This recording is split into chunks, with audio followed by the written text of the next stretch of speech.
Welcome into Sports Time. Bryant and Brett with you live and local inside our Family Leisure Studios. Landon Schmidt producing. We're Sports Time. We're with you for the next 3 hours. A lot to get to over these next 3 hours. Got to talk playoff basketball. Got to talk some baseball. A little bit of football in there as well, and also some Tiger. A lot of Tiger news coming out with off-season signings, as well as maybe some scheduling news or non-news out there, however you want to view it. But plenty to get to over these next 3 hours. Got to talk golf. The official vote here in about an hour on if Landon will continue to make golf picks or not. I am bringing that to the table, and we will vote on it because I think he's cheating. I have no proof that he's cheating. I just think that there's something fishy going on, and I want to get to the bottom of it. But we'll get to all of that a little bit later. Before we do anything, Brett, how are you this afternoon? I'm doing well, and I'm with you. I want an investigation where there's absolutely no evidence of any impropriety, but I want an investigation. Yeah. That's kind of how it's done, isn't it? Does that make me, because I feel like this is on me because I brought it to the table, does that make me a sore loser? I don't think it does. No, not at all. You're shining a bright light and looking for you're looking for a problem that there's no evidence of any one that exists, but I'm with you. Thank you. I'm just going to go on the record and say it does feel that way. Yeah, well, okay. It feels like I'm being attacked here. You'll be able to tell your side of the story later. Okay, now, Landon, you know any vote has to be unanimous. So if there's one, like if, let's say, you wanted to expel you from golf and I wanted to and John wanted to, but Bryant didn't, then you wouldn't be expelled. Every vote's with unanimity or nothing changes. Well, I might start a coup or something and overthrow the golf pick rules to kick Landon I'm sure out. We could negotiate something. Bloodless, I hope. Well, bloodless coup. We'll see however it goes. I'm not putting anything off the table just quite yet. We're talking bloody coups in the golf picks. I never saw that happening by the 1st of May. Bloody coups today, last today, day of April. That's it's insane, but here we are. Bloody coups today. Gorillas versus humans yesterday. I mean, we are just we're out for blood. That is that is for sure. But a lot to get to this afternoon. Cardinals already won in the books today. A W for the Birds. So one more to go this afternoon. Maybe get the doubleheader sweep. Nursed a 1-zip lead going into the night. Tried to get the very rare 1-0, as some say, win 1-0, as I like to say. Win and tacked on 5 in the ninth to make it look easy. Sure did. So, looked good in that first game. Hopefully they can carry it into to game number 2 against, a Reds team that has been playing well, but certainly Cardinals getting some big hits and, some guys. Victor Scott had that 3-run shot in the 9th inning to give him a boost. So, a couple guys stepping up in game 1. Maybe they can step up in game 2 as well. Maybe get Mason Wynn worked out. He scuffled in spring training, then was injured, down to Memphis, maybe getting worked out. The P.J. Haggerty decision, somebody will find out about his services for next year before NBA draft, won't they? Before he pulls his name out, or yeah, I mean, you would assume so. I mean, I know he's entered his name. I know he's gonna probably be a part of the G League Combine, if I had to guess, maybe the regular Combine. I'm not sure. Those lists haven't come out yet. You would think, because the deadline to pull out is June. So you would think that he would have a place by then. That when he pulls his name out, he's already got a landing spot where he can commit immediately after pulling his name out, or if he does it early. You would think so, but I don't really know what to think with him. It's an interesting case. And not just him. Calendars just aren't what they used to be. And these deadlines aren't what they used to be. I base it on nothing. It's just a feel. It feels like he's down to 2 or 3. Yeah, we talked about it the other day. The report that came out that he was down to 4 of Memphis, Texas, Ole Miss, and NC State. I have only really seen that. I know it's been written about here locally about kind of all 4 of those options. So, I would assume that's real. I didn't really know how much to believe, just a random Twitter post about it. But it seems like the beat writers have done some digging. It feels like those are, likely spots for him. So, I think 4 really good spots, including Memphis. And, it makes it really weird. Then you saw today, PJ Carter putting on social media a post of him and PJ Haggerty with something like, run it back, and tagged PJ Haggerty. So who knows what's going on? Run it back at Memphis. Run it back at Memphis. Yeah, that's at least what it alluded to, because they were both in Tiger jerseys and kind of had the run it back. So who knows? Maybe that is something that they are looking at, but I guess time will tell. And you look at it, I mean, if you're trying to get Dane back, if you're trying to get Haggerty back, if Carter now wants to be a part of the fold, I mean, that's 3 guys you're getting thin on how many spots you have for next year. Yeah, it's 3 great pieces that you would wait on. You'll wait it out. I don't think it's near the $4 million mark. I don't know exactly what it'll end up being, and I don't think he's much for that big of a discount for the Tigers. I think he wants market value. Sure. You can ask for 4 and you'll end up settling for 2.8 or 2.5 or somewhere closer to the $2 million mark. But that's what it feels like to me. Do you think going forward through legislation, if we could get the NCAA to do anything, that we should make these NIL agreements public information? And how would we? I mean, you got Kentucky wanting to make the athletics department an LLC, and that will be full. If they do that, if they accomplish that, and if they do, others will quickly follow. The old freedom of information laws for a state entity, a state school like Kentucky, like they are.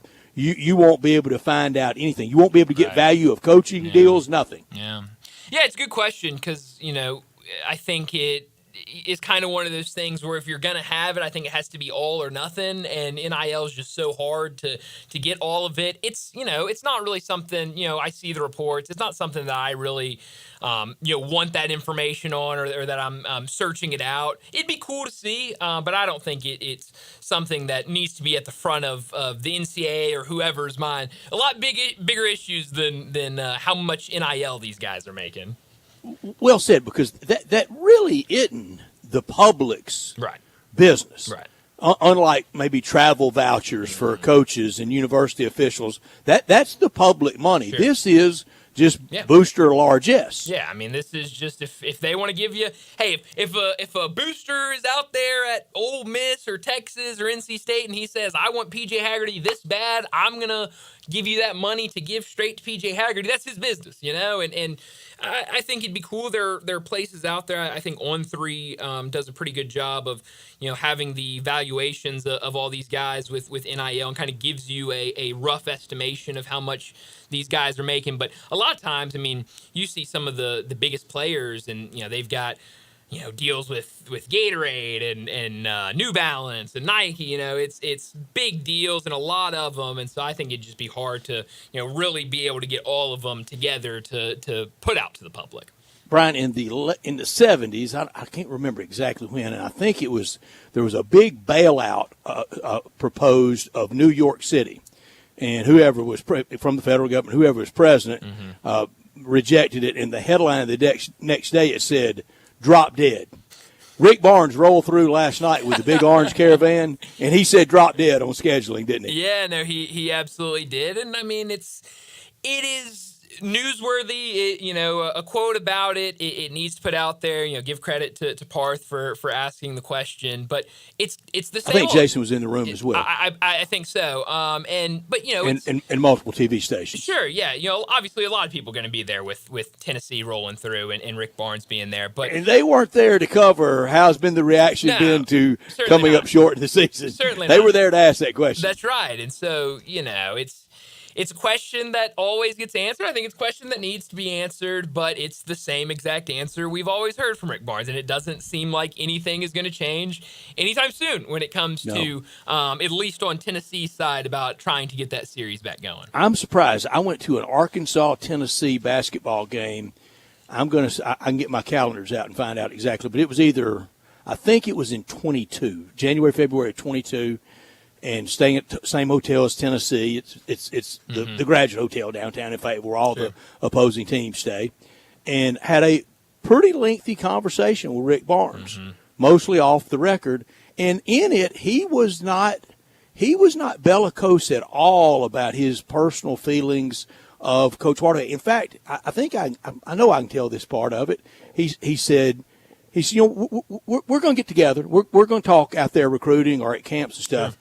Boy, it's not even close to that now. No, certainly not. And there's been a lot that has gone into it. It felt like every single time those two coaches met in the 3 games, I guess 2 games that they played, and then the one that was supposed to be played, there was a lot of back and forth. There was a lot of storylines. There was a lot of quotes. There was a lot out there. It is a heated rivalry, and so it didn't surprise me when I heard Rick Barnes say last night that there was nothing on the table or anything any talk about it at all. He shut it down immediately, and it didn't surprise me because that is what we have heard Rick Barnes say about scheduling the Tigers ever since that contract ended.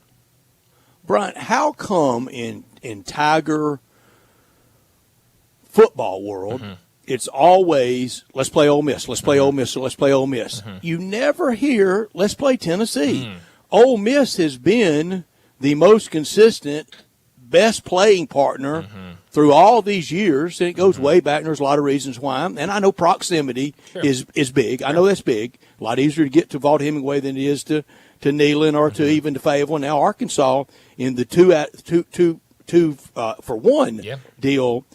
Mississippi State still remaining home and home, but I'm afraid with the Arkansas deal going forward, even if it ever got back to the close to play with Ole Miss or continuing forward with State, you play Arkansas 2-1, you're going to play us 2-1. Yeah, that's a really good point. I haven't thought about that, but no, it's a good question. I think there are a lot of different aspects to it, but in my mind, at least, I think proximity is certainly one of them. I think the other thing is you don't have a current series going with Ole Miss, but you have in recent years. And so I think that's part of it is you've had some good games. There's kind of those more recent memories. Modicum of success. Back. Sure, yeah, and certainly in recent years you go back and you think of those games and how good they were and how fun they were. So I think that's a big part of it. Obviously Ole Miss you have on the basketball schedule. You've seen them every year the last 4 or 5, 6 years.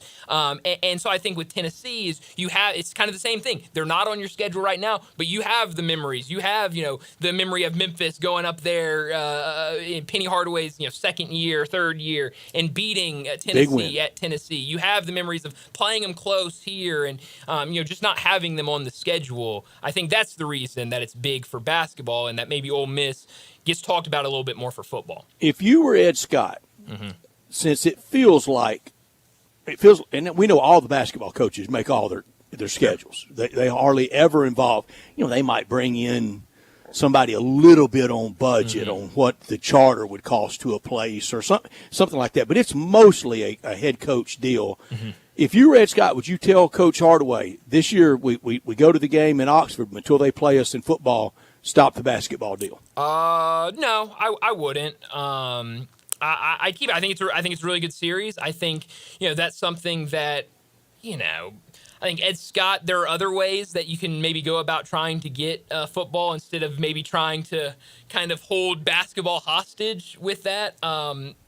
I wouldn't, because I don't want to risk losing the basketball series. If you say that and you say we're going to do this, and it was the biggest crowd last year, exactly, in a year that nobody went to games, exactly. And I think Ed Scott has done a great job. I think he's going to continue to do a great job. But if you're Ed Scott and you say we're going to stop playing, you meet with Ole Miss and you say, hey, Keith Carter, we're going to stop playing basketball with y'all if y'all don't agree to play football. Keith Carter goes, okay, fine, we're not going to play you in football. Well, then you're risking losing that great basketball series. So I wouldn't want to do that, but I would love to get the football series back going between Memphis and Ole Miss. But we'll see, like you mentioned, Arkansas coming up on the schedule this year, so certainly still that SEC flavor on the schedule for Tiger football. Well, we have a ton to talk about over these next 3 hours, so let me set up today's show before we get to top and not top story of the day. 3:30, really excited about this guest, award-winning author Eli Craner, gonna join us, talk about his new book, Mississippi Blue 42, coming out in August, a college college football novel that I'm really excited Thriller. about. Yeah, it's going to be a really good book. I'm excited about it. He's done it again. Yeah, no, I'm excited to get my hands on it. I'm excited to have him on and talk about it. I believe this will be his fourth novel, if I remember correctly. Don't Know Tough was his debut novel, a great book, and he's done it a couple times. That was a football book. This is the first football novel he has done since then, so really excited to get him on and talk about this new book, talk about him as an author. 3:45, we'll talk some baseball. Ton of day games going on right now. We mentioned it, the Cardinals already winners, 6-0 against the Reds. They'll go later this evening, about 5:40 with the doubleheader against the Reds. But right now, you've got 5 games in action, a handful more to come later tonight, a lot more to come later tonight. So we'll talk some baseball at 3:45. 4 o'clock, John Goen from Timber Trust will join us, talk some golf, and we'll make our weekly picks where we know, hey, just take both of Landon's picks. You know, I mean, just it doesn't have to be his first one. It doesn't have to be his second one. Just take both of them. They'll probably be great odds. Take the 9th pick. Exactly. You'll win money off it. So whatever he says, listen to it, because so far, I said before the season, before we started making golf picks, before our official golf season, that last year we did really well with picking golf winners, and I was hoping that we would have the same success. When I said that, I did not mean for one person to just win every single tournament we picked this year. But we are, aren't we? We're starting not to be. That we is waning, you know. So look, I win, we all win, right? You know, I'll share my wins with you guys. I don't really feel like that. I'm sorry. No, I feel like you're running away from the competition. Well, feelings are one thing, facts are another. I guess so. We'll do golf at 4 o'clock, 4:30. We'll talk the NBA playoffs. A fun night last night. Some really good games. That Pistons-Knicks game, that Clippers-Nuggets game's really fun. But we also had 2 other series end out. Pacers, they beat the Bucks last night in overtime to win that series 4-1. What does that mean now for the Bucks and, more importantly, for Giannis? And then the Celtics got a big win over the Magic. They win their series 4-1 as well. So we'll talk about all those series, the games tonight as well. We'll do that at 4:30. 4:45, we'll get to big number of the day. 5 o'clock, Rob Fisher from the Grizzlies FanDuel Sports Network will join us. We'll talk a little bit of Grizzlies with him, but we'll talk a lot about the NBA playoffs, the games that are still going on. We'll do that at 5 o'clock with Rob Fisher. 5:30, we'll get to what's trending.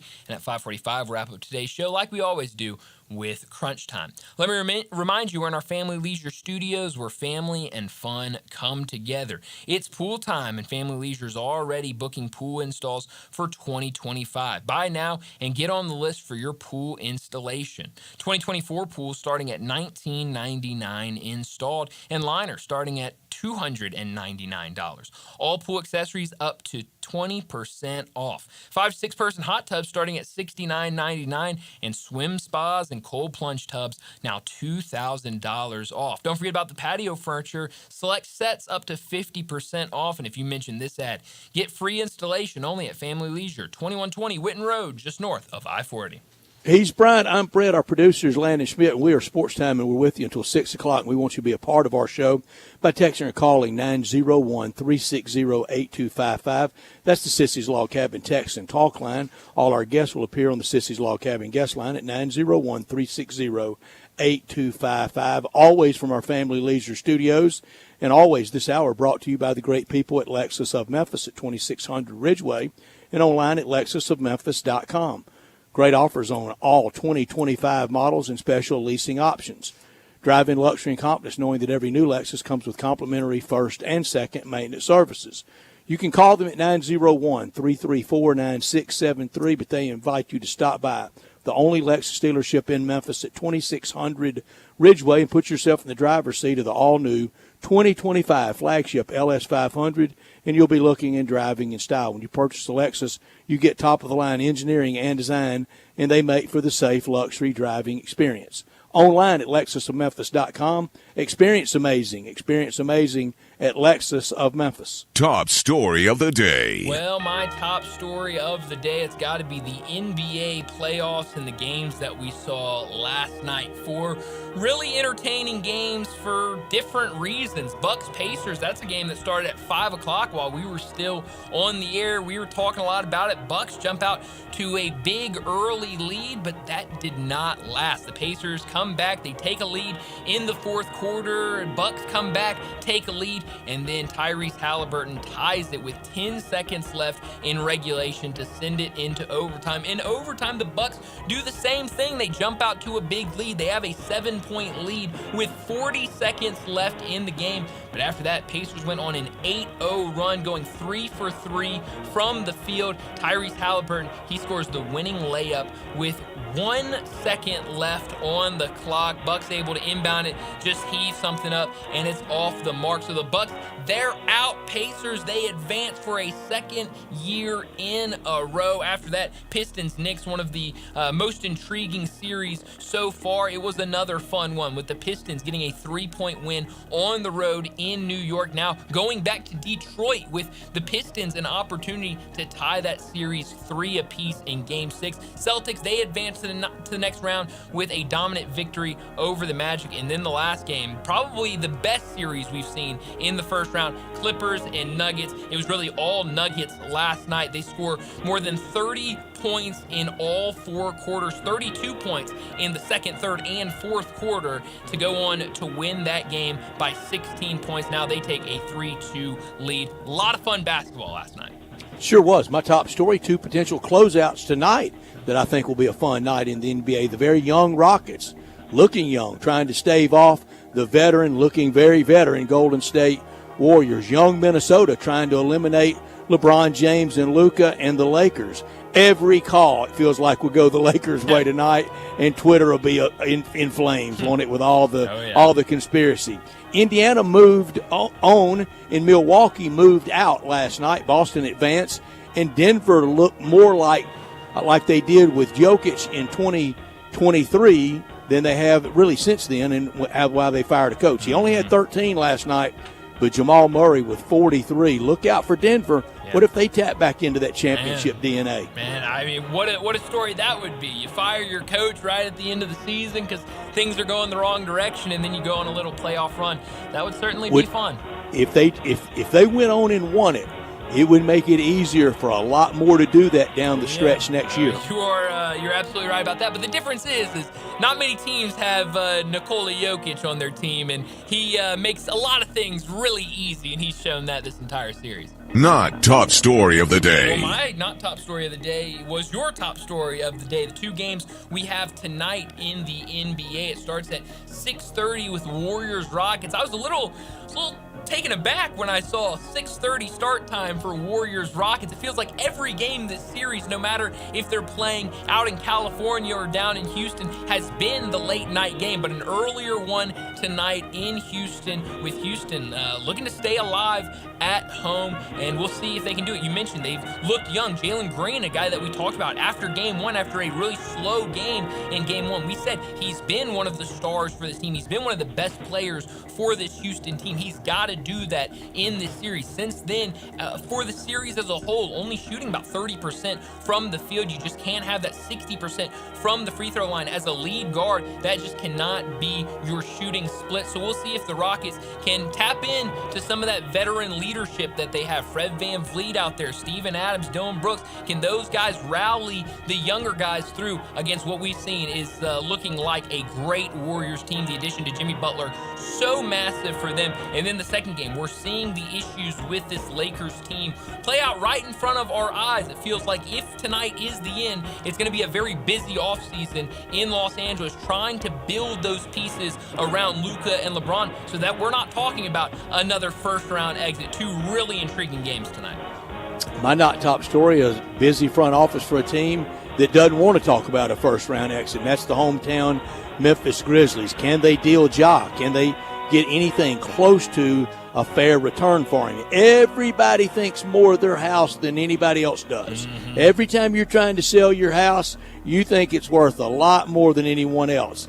And in this case, I think Ja, to us, to Memphis, it feels like he's worth more than maybe the rest of the marketplace thinks he's worth. But here's the biggest reason why I think they would be reluctant in dealing him. It would crush sales. It would crush suite sales, signage, tickets, buzz. He's the face of the franchise. We created, and he created being the face of this team. This franchise needs him, and he hadn't been able to consistently be in there for one reason or many others. He has failed us badly as the face of the franchise.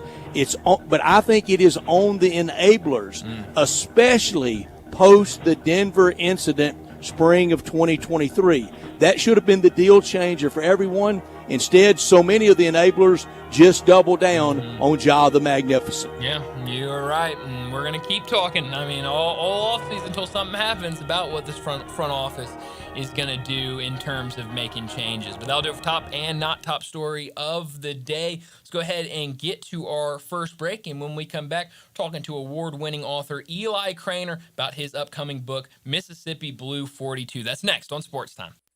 Be sure to follow us at Sports56 WHBQ on Twitter, Facebook, Instagram, and YouTube to watch live video of our shows. Stay up to date with station events and have chances to win prizes. Don't miss out on anything that's going on. Follow us at Sports56 WHBQ. If wedding bells are in your future, you need an unforgettable engagement ring from a jeweler you can trust. And that's been James Gaddis Jewelers for over 60 years. With a huge selection and the best prices, James Gaddis is a master jeweler and diamondologist. Beautiful jewelry from James Gaddis is always the right choice. Choose from rings to earrings, necklaces to bracelets, and gemstones to watches. Layaway and financing available. James Gaddis Jewelers, 4900 Poplar, online at GaddisJewelers.com and Instagram at Gaddis Jewelers. Say I do at James Gaddis Jewelers.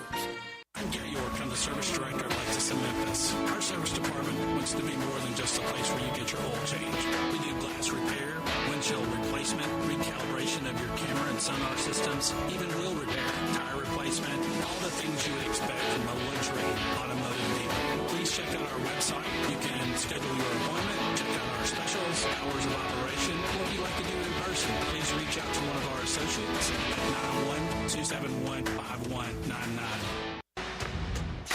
Fans, the Bucks are back in action at Cincinnati Liberty Stadium on Sunday, May 11th, as they face the St. Louis Battlehawks with kickoff scheduled for 2 p.m. Come see all the football action of the UFL and join us as we celebrate our mascot Skipper's birthday.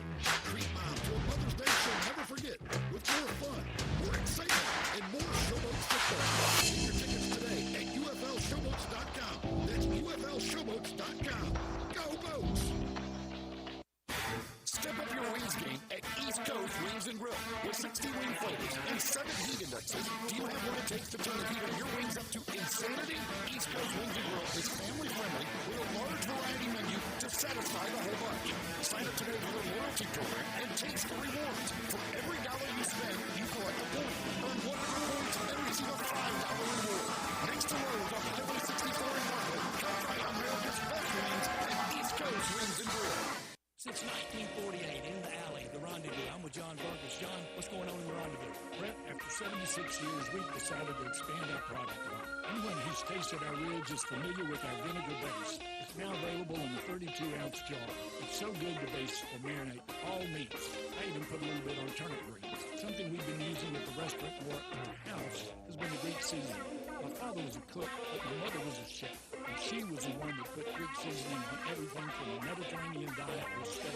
My mom used it on soup, salad, veggies, fish, any meat. It's a great seasoning and a flavor enhancer. My brother Nick figured out salt and pepper is more than just McCormick's and Morton's. He's come up with the perfect blend we use to coat our shoulders and our brisket, and he used to make it for his friends as Christmas gifts, and they loved it. All these products are available at Rendezvous or online for shipping as gifts and in many grocery stores. And if they're not in your favorite grocery store, ask your grocer to stock it. A beloved family affair is still going strong since 1948. Rendezvous. Sports 56 Good afternoon. Starting to load up in certain sections of the Midtown area just in the last few minutes. I-40 as you pass Chelsea. We did see heavy traffic south of Memphis earlier trying to get down through certain parts of DeSoto County on into Tate County. Watch for lots of radar down there. At least it has been all afternoon long. Hey, dandelions, crabgrass, call Lawn Solutions right now. They'll take good care of you here in Memphis at 867-5626. I'm Commander Chuck with your on-time traffic.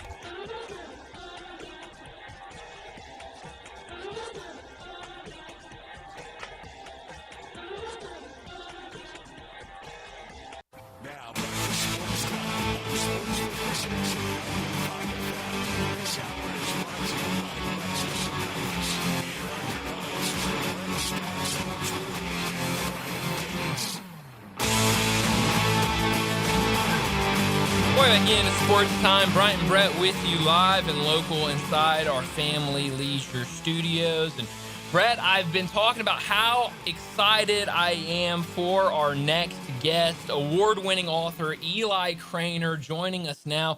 Talk about his upcoming book, Mississippi Blue 42. Eli, thanks so much for joining us. I want to get to the upcoming book, talk a lot about that. But before that, a little bit of a background on yourself. Kind of how did you get into this? When, I hear an author that was playing college football, but then goes into writing, fiction, thriller, novel books. The only two that really come to my mind are you and Ace Atkins. How does one go from playing college football to writing novels? What was that process like for you?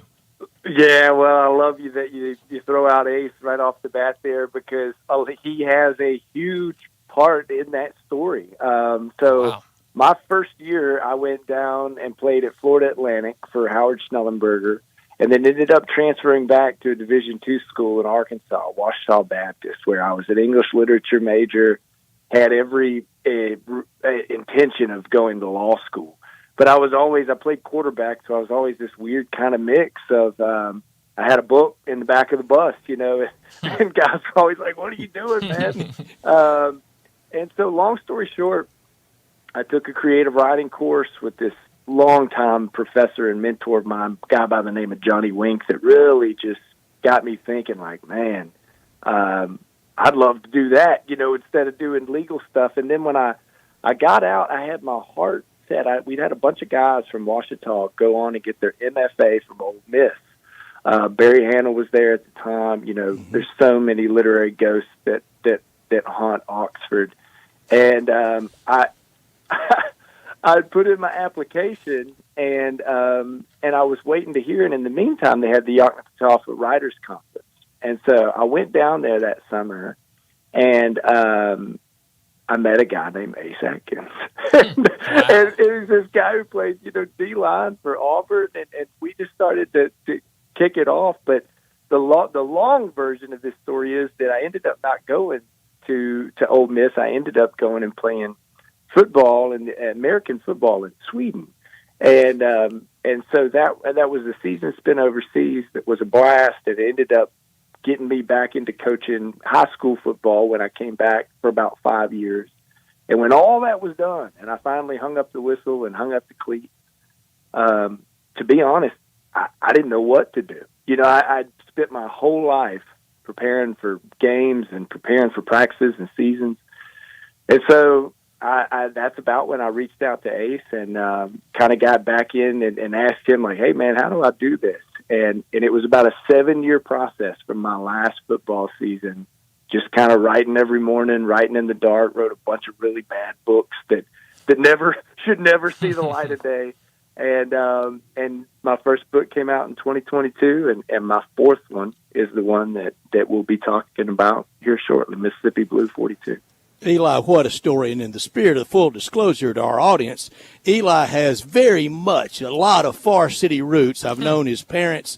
I've known his grandparents. I've known members of your family all my life. Cousins, a second cousin, your parents' cousins, your parents' siblings. I bet you got a cousin listening right now that I know very well, that I talk to, and he talks a lot of days about listening. Eli, it is an honor to have you on.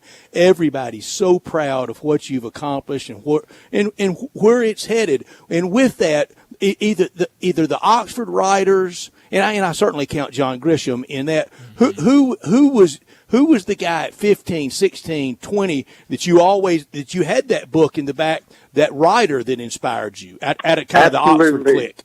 Yeah, no, it's perfect because that mentor I mentioned, Johnny Wink, I'll never forget. Really, I mean, I'd taken that class with him, and then I had a buddy, and I hate to even admit this, but I had a buddy who was going to Ole Miss, and the reason I hate to admit it is if I hadn't have been a broke college student, I would have paid for it. But what I had just gotten on to Larry Brown, and I was reading Big Bad Love, and for those who don't know, Larry Brown is an Oxford author that was a fireman, just a legend around City Grocery and all those places, and really went on to great national acclaim. But I got on to his short stories because he was just writing about stuff that I knew about. They were really Southern stories. And the thing that I hate that I did was I called my buddy. I found this documentary. I couldn't find it anywhere online. This was like 2008, 2009. And it was called The Rough South of Larry Brown. And so I called my buddy. I'm like, hey, man, do they have this at the Ole Miss library, like the school library? And they did. So he burned a copy of the DVD for me and then mailed it. He like copied it and mailed it to me. And I sat in my apartment, and we watched that thing with this college professor I had. And Larry just had such a workmanlike approach to writing, that you're just not really about talent. It's the way he talks about it is like laying bricks. And if you're laying bricks, your rows are going to be real crooked to start. And the more you work at it, the more it's just like writing a sentence. The better you get. And that was something that resonated with me as a former athlete. I knew about practice, and I knew about kind of grinding it out. So Larry Brown was absolutely formative. And then really my first three books have been really kind of in that vein. So they've called them Southern Noir. They've called them, that sort of stuff. And then this one is a whole different kind of thing, much more in line with, if you're familiar with Elmore Leonard or Carl Hyacin, those sort of guys, which is almost a satirical take, which I think you kind of got to have when you're talking about college football. There's a lot of pageantry involved. There's a lot of things that's hard to believe unless you've been a part of that world. A lot of sausage making, isn't it? Hey, there is. Would you throw Rick Bragg in that Southern Noir? Yeah, I think he could fit into there as well. I mean, Larry Brown definitely fits in there. Harry Cruz is a guy. Flannery O'Connor, if you go back, all that. Willie Morris. That world. Willie Morris, that kind of grit-lit era. that was a lot of what I was cutting my teeth on and trying to emulate when I was first coming out. I knew you were reared right. Absolutely. Oh, Eli, tell us about this upcoming book, Mississippi Blue 42. What can we expect when we read it? Man, I was really lucky to get some early reads on this, and a guy that I really love and respect and admire is John T. Edge. So John T. Edge hosts, the True South on SEC Network. He's got a couple of books, and one's coming out. But John T. Edge kind of sums it up better than I can. And what he said, his quote that he gave us for the book was that Mississippi Blue 42's a brilliant opera buffa for the Deep South. And I had to Google opera buffa, which was, basically like a funny opera. So, but he said it's set in red zones and blues bars and Waffle Houses, borrows plot lines from Tommy Tuberville and Robert Johnson, pulls characters from William Faulkner and Robert Penn Warren. Eli's gonzo writing delivers big laughs and even bigger questions about our beloved game day rites and rituals. And we have them, don't we? Man, and that really, he did a better job than I can kind of summing up, the tone of it and what it's all about. But the plot is you got a rookie federal agent, rookie FBI agent. And her name's Ray Johnson, first in her class. She's, excelling at the academy at Quantico and has her heart set on doing Joint Terrorism Task Force, big. And the moment she gets out, she gets stuck working a white-collar crime fraud case in a fictional Mississippi college football town. And the reason she gets stuck doing that is because her dad is a national championship winning coach. So she's grown up around it. They know that she should know, how the sausage is made. And it takes Ray about 24 hours to realize that what's going down in this Mississippi college football town is is just right up there with all that she wanted, to come out of a joint terrorism task force range. She's in over her head real quick. And so it's a fictional federal investigation into the big money world of college ball and how it all really happened. And the best fiction always has, parallels to real life truisms, things that really can happen. And Brian and I, we've talked about it since the explosion of legal sports wagering. You can't throw a rock now and not hit somewhere. You can bet on it. If you're carrying your phone, you can bet on it. Yeah. Eli, we have said, I hope it doesn't happen, but we're going to have that big screaming headline case that's not too far from what you've done in Mississippi Blue 42. Yeah, I mean, it's felt so strange. And this is a book that I've worked on for a few years now. And so one thing I need to mention is that it's actually set into the 2013 and 2014 season. And the reason that I went and set it there is because as I was trying to write it, it was impossible to capture the zeitgeist of college football right now. And it takes about a year from the time that I turn in a final manuscript for them to do all the cover and all the copy edits. So by the time the book came out, if I was trying to catch this tiger by the tail, I was just afraid that it would all be different, and all. So the reason I went back to 2013 and 2014 was because I couldn't go to the barbershop. I couldn't go to the bookstore. I couldn't go anywhere and not hear people, if they brought up college football, they were talking about NIL. Mm-hmm. And they had some sort of opinion about it. It was, and so what I wanted to do was go back to this, where I really felt like this window of time in that season. We had the Ed O'Banion versus NCAA case, the one that's all about the EA Sports and the video game, and that's what really started. That was swirling out there. You've got Johnny Manziel signing autographs, and there's a bunch of things that I fictionalized and kind of the whirlwind of that moment that then lead us to where we are now. And so that's one thing I like about this book is you could almost read it as a sort of historical fiction in that, like, okay, these are the things that all went down that are presented by this fictional federal investigation that now have gotten us where we are. I knew that Johnny Manziel guy was a big figure in the history of college football. That's right. He sure was. Eli, you mentioned this will be your fourth novel that you've put out. I'll be honest, the first time I came across you was your debut novel, Don't Know Tough, which loved that book. It really good stuff. But talk about, the other two books you've written. They don't have anything to do with football or sports. Talk about kind of the writing process with all the experience you have with the game of football. I mean, playing it from a young age, playing it at a professional level in college to coaching it. How much does that help when you sit down to write a book like Don't Know Tough, where it's about a high school football player, that is in poverty, living out of a trailer? How does it help in this book where it's talking about college football, something that, two things that you have a lot of experience being a part of in real life? Well, I'll give you a really specific example that's going on right now. Like right before you guys called, I'm in my office and I'm emailing back and forth with my editor and publisher and the graphic designer, and they're doing for Mississippi Blue before it goes to print. They're trying to put in the end paper, which is just like when you open up the novel, there's that paper that's like a hardback, that's right there. It's almost a part of like that hardback, and some of them are just white. Some of them have design where they're going to do this light blue, kind of haint blue design with football plays drawn in kind of a white. And they keep sending me these play diagrams that have the wrong amount of people on them, or they're going the wrong direction. You can't run that play. I mean, I've spent about an hour trying to tell them, let me just draw this for y'all and you can scan it in somehow. But that's a big part of it. I mean, just being able to get the football specifics of it right. And there's an old adage in writing that says, write what you know. And I really think for Don't Know Tough, so Don't Know Tough was the fourth manuscript that I completed in that 7-year kind of just writing in the dark, trying to get a break.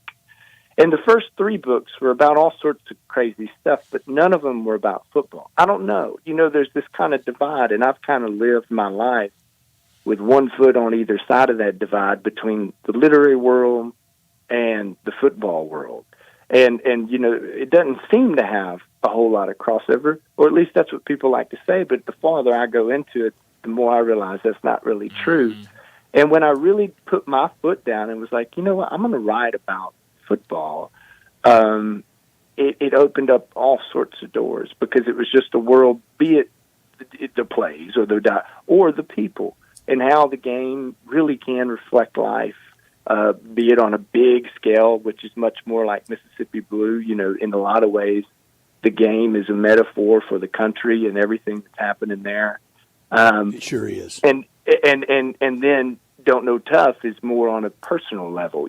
What the game can mean to one kid in a really poverty-stricken town. Mm-hmm.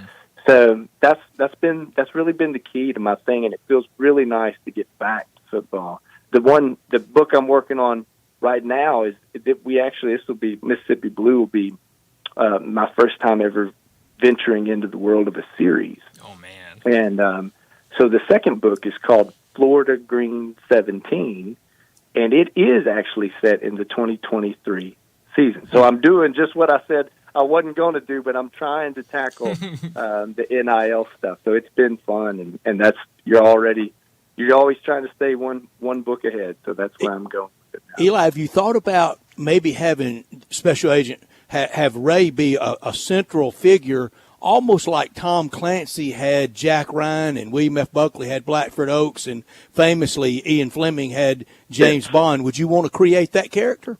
That's who she is, man. That's wow. And it's really been so. I'll give you a quick history on Ray Johnson. She's a former collegiate pole vaulter at the University of Arkansas, where her dad was this big time coach. And in a lot of ways, I've got a secret sauce to this for her being this character that I'm hoping to spend more than one book with. And the secret is that my wife was also a pole vaulter at the University of Arkansas. And in a lot of ways, all I've really done is taken my wife and fictionalized her into this federal agent. And that really has been a lot of fun, throwing her into the coaches' offices and throwing her in to these places and seeing how she responds. Well, Eli, I'm so excited to get my hands on this book. It sounds like it is going to be a blast to read. I wish we had more time. I could nerd out for the next. We're going to catch up a bunch, Eli, when you can. Got to. Absolutely. Well, I'll say this, guys. I've done some sports talk stuff, and man, nobody's throwing out Larry Brown references in any of that. So that I'm very. What about thankful. Blackford Oaks? Did I get any extra credit? Yeah, I mean bonus points all around. Eli, we're going to get you back a bunch, and come football season, we'll talk games on the field if you can. Definitely. I'm all for it. Eli, thank you so much, and like Brett said, we're going to catch up a ton. Thanks so much for joining us. Thanks for having me, guys. Thanks, Eli. Thank you. Eli Craner joining us. Oh, a blast! Brett, a little peek behind the curtain. You told him that you know a lot of people from his family. Probably 3 years ago, I'm sitting up here and I'm reading a book, and you come in and you say, "Well, what you reading?" And I turn out, this book I found at the store today or earlier this week, and I know him. I know his whole family, and I was like, "What?" Wait a minute. So yeah, I was stoked when I heard we were going to get him on and talk, and I was being honest. Like, I could have spent the rest of the show nerding out about book writing and different stuff like that. Just a blast, and to hear how he's coming up to writing, how he came up to write this book. Really, really cool to hear the behind the scenes of that. We are so proud in Far City and in Russellville and across Arkansas of him, and we know where it's going. It is already at stardom. It's already very distinguished, and we know it's going to be a lot more. And we know the movies are on the way. And a friend of mine said, Mississippi Blue 42 is fictional because it's set in a college town that had a national championship team in it. I said, that's a cheap shot. That's great. Text of the day right there. That is fantastic. But yes, Mississippi Blue 42. Hopefully, we'll talk to him before it publishes and it's released. It's going to be released in early August, so definitely keep an eye out. Should be a really, really fun read. But let's go ahead and get to another break, and when we return, we're going to talk some baseball. A lot of afternoon action today. Cardinals already a win in the book. We'll talk all of that next on Sports Time. We are real sports talk. Sports 56 WHBQ. Available on your radio dial at 560 AM and 98.5 FM, as well as around the world online at sports56whbq.com. Take us with you everywhere by downloading the Sports 56 app. And at home, just say, Alexa, play Sports 56. Stay tuned in to Sports 56 and 95 FM. It is too. I am not disagreeing with you. I'm just saying that April is just one of the great months to sit outside at Central Barbecue. I didn't say there weren't other great months to sit outside at Central Barbecue locations. And there are a lot of them, and they all have outdoor seating. I don't think you had to interrupt me for that. What I'm saying is April is particularly great because it's the first month where we can sit outside in Memphis. In South Haven? Stop interrupting me. I was going to say South Haven. No, you weren't. You always forget about South Haven. I resent that. Hey, I produce these. You want me to back the tape up? No. It's still the best month to sit outside at Central Barbecue. Spring is here, and it's the perfect time to give your home a little love with Choate's $93 spring deals. Got a slow or smelly drain? We'll clear it for just $93, or it's free if we can't. Also, your home's electrical system is working 24/7 behind the walls, and an inspection from Choate's can help catch hidden dangers before they become big problems. We're talking about outdated or overloaded panels, loose wiring that can spark fires, improper grounding or GFCI protection, breaker issues, flickering lights, and more. Our licensed electricians will perform a full home safety check, identify risks, and give you a plan to keep your family safe and your power running strong. All for just $93. Call 347-8086 or visit ChoatesHVAC.com to book your appointment today. Choates Air Conditioning, Heating, Plumbing, and Electrical. Let our family serve your family. When you switch to Progressive, you could save bundling your home and auto. Then you could put that money towards some of the surprisingly more expensive things in life. Attention passengers, we reached 10,000 feet and internet is now available for purchase. I just paid hundreds for this flight and you can't even throw in the internet? I'll just take the fruit pretzels. Sorry, but I do have snack boxes for sale. I'm just gonna sleep. In that case, we are selling pillows and blankets as well. I'll just breathe. That's free, right? Life costs a lot, so bundle and you could save with Progressive. Progressive Casualty Insurance Company affiliates and other insurers, not available in all states. It's the Freedom of Choice pricing program, Ram Truck Month and Jeep Celebration all in one at Gossett Chrysler Dodge Jeep Ram Fiat on the Pike. 2025 Compass Latitude 4x4, $49.69 off MSRP and $24,796 with Jeep Select Terrain System. Go from snow, sand, and mud. 2024 Dodge Hornet RT all-wheel drive, $12,673 off or $397 a month with a turbocharged 2.0-liter engine standard. One of the most powerful SUVs in its class. Or 0% for 72 months is available. 2025 Ram 1500 Tradesman Crew Cab with best-in-class payload capacity, now $13,335 off MSRP, or 1.9 for 72 is available. So drive past the rest and come to the best. Gossett Chrysler Jeep Dodge Ram Fiat online at GossettMotorCars.net. If you want it, we got it at Gossett Motor Cars. 7704 MSRP 29765 Hornet R3 A08 452 MSRP 44620 Ram SN 673 402 MSRP 517 includes all rebates and incentives PF 895 excludes tax title license. See dealer for complete details. Offer valid through end of the month with approved credit dealer stock only. Now back to Sports Time. Sports 56. This hour is brought to you by Lexus Service. Here are your hosts, Sports Movie and Brian Davis.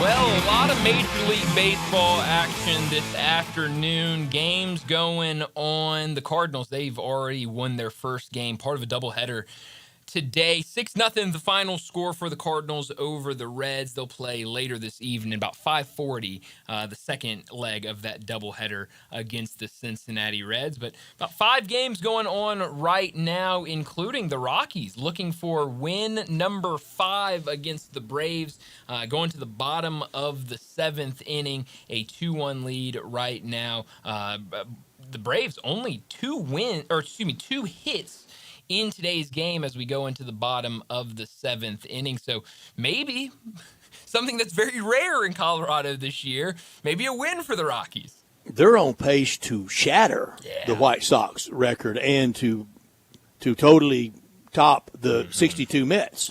Yeah, no, it is. It has been a real bad struggle for Colorado to get anything going. But you look, former Tennessee Volunteer Chase Dolander, who got called up earlier this season, he's on the mound today and had 5.2 innings and looked really good. Gave up those 2 hits, 4 strikeouts. Gave up a run, but pretty solid for a guy that has just been up a couple weeks now for Colorado, and a guy that when he was in Knoxville at Tennessee, a lot of people thought he was destined for stardom, and certainly a good start for him in Major League Baseball.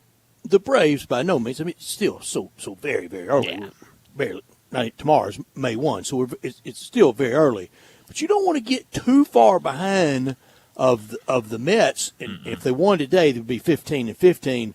The Mets are really out there with a serious clip to start the season at 21 up, 9 down, and the Phillies will be there. And coming up from the rear in the National League East, you got Washington and Miami that can cause a little bit of trouble, so you can't afford to give one away ever to Colorado. No. And, I mean, you got to give the Braves some credit. They've been battling and have certainly started to play better, in a real big hole to start the season. Now, like you said, if they can get a win today, then they'll be back at 500, winners of 5 of their last 6 games. So, moving in the right direction. But you're right. When you have Colorado on the schedule, when you have the White Sox on the schedule, when you have those type of teams that are really struggling, you've got to pick up those wins, because we know, they'll get healthier.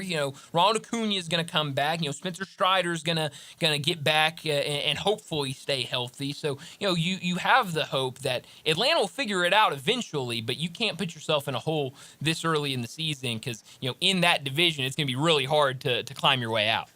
1 month down, 5 to go in baseball. There's always a lot of baseball to play. Yeah, that's funny, because I was listening to Johnny Radio earlier this morning, and he was talking with Darian, and he said, I'm a little disappointed in myself. I haven't watched as much baseball as I want to this year, and I kind of feel the same. I feel like I could be watching more baseball. And John loves it more than we do. Yeah, he absolutely does. And Darian's response to him goes, John, this is the longest season in sports, and we're only a month in right now. You have plenty of time to 5 to go to watch baseball. So yes, are the Cubs for real? It feels like it. I think so. If they stay healthy, they sure will be. Yeah, they've been really impressive. And like you said, I mean, health is certainly the key. But, so far it felt like there were a couple things early in the season where you're like, oh, well, this will show if they're really for real. And so far they've really passed all those tests. So, yeah, I'll say right now they're pretty for real. And, it seems like them or, maybe Milwaukee, I don't know, could be battling for the top of this division. But certainly a lot of baseball to be played before we talk about trying to win a division. It sure is. San Francisco and San Diego right there with the Dodgers. Everybody expecting the Dodgers to win 150 games. Oh, yeah. They were never going to do that. They were never going to win 130. They still could win around 110. Yeah, I mean, that's the thing is going out, winning every game of the season is not attainable. But yeah, I mean, they can win a ton. And you look up, 30 games in and they've won 20 of them. That's pretty good. And right now they've got a lead over the Marlins, a series that you really want to see them dominate with that type of talent they have. But we're starting to see, I think Mariners playing a lot better right now. They're another team that kind of started off slow, had some big injuries to that lineup. But you look up now, they're tied right now, middle of the third against the Angels, but 17-12 on the season now. So you're starting to see some teams, trying to separate themselves early in the season apart from those other teams in their divisions. Well, we got to get to another break, wrap up this hour, and when we return, we're talking golf, we're making picks. John Goen from Timber Trust, he joins us next.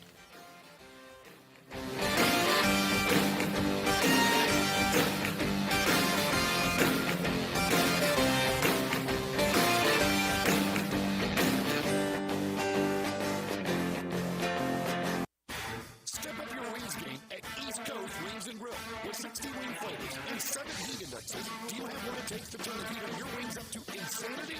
East Coast Wings and Grill is family friendly with a large variety menu to satisfy the whole bunch. Sign up today for their loyalty program and taste the rewards. For every dollar you spend, you collect a point. Earn 100 points and receive a $5 reward. Next to Lowe's on Highway 64 in Marlin, come try America's best wings at East Coast Wings and Grill. Liberty Stadium on Sunday, May 11th, as they face the St. Louis Battlehawks with kickoff scheduled for 2 p.m. Come see all the football action of the UFL and join us as we celebrate our mascot Skipper's birthday. Treat Mom to a Mother's Day she'll never forget with more fun, more excitement, and more Showboats football. Get your tickets today at UFLShowboats.com. That's UFLShowboats.com. Go Boats!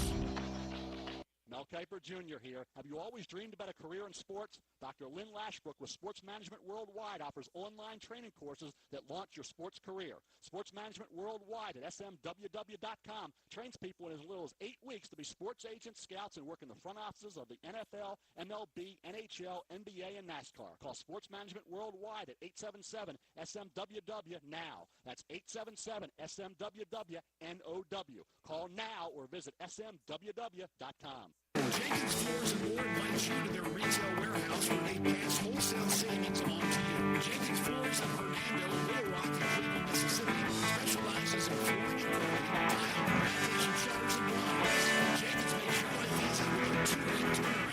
Contractors, builders, or family projects call 662-469-9350 for a free estimate. Owners Timmy and Rebecca Jenkins say hello to Sports 56 fans and look forward to your business. Hi, this is Troy Fiveash, owner of Fiveash Roofing. Did you know there are so many roofing companies in Memphis that I don't even know them all? So that begs the question, which one should you choose? So I thought I'd give you a little background about me.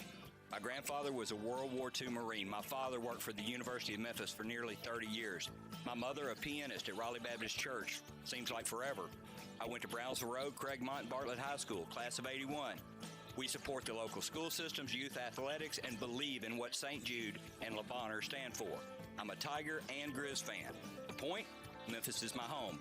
Five Ash Roofing will be around if you ever have a problem with the service we provide. Five Ash Roofing, fair, honest, and ethical, with deep local ties in our community. 367-0050 or memphisroofer.com. Five Ash Roofing is what we do. We're here for you. Sports 56 traffic. Good afternoon. As it builds through the Midtown area, southbound on 240 here at South Parkway, I-40 is building across the I-40 bridge over in the West Memphis. Been a little bit slow on and off today on the 55 bridge, especially coming over from West Memphis. Lots of radar out here. Be careful. Weimer's Jewelry wants you to know they are your diamond engagement ring headquarters. Go by and see them and shop local at Weimer's Jewelry on Highway 64. I'm Commander Chuck with your on-time traffic. WHBQ Memphis and W253DF Memphis with Greg Gaston and Eli Savoy. Weekday mornings from 7 to 10. Sportstime on Sports 56 and 95 FM. Once again, Brett Roserby and Brian Davis. Welcome back into Sports Time. Bryant and Brett with you live and local inside our Family Leisure Studios. And joining us now to talk some golf and make some picks, John Goen from Timber Trust joins us now. John, thanks so much for joining us. How are things this week down at Timber Trust? Hey, guys. Good afternoon. Yeah, things are good.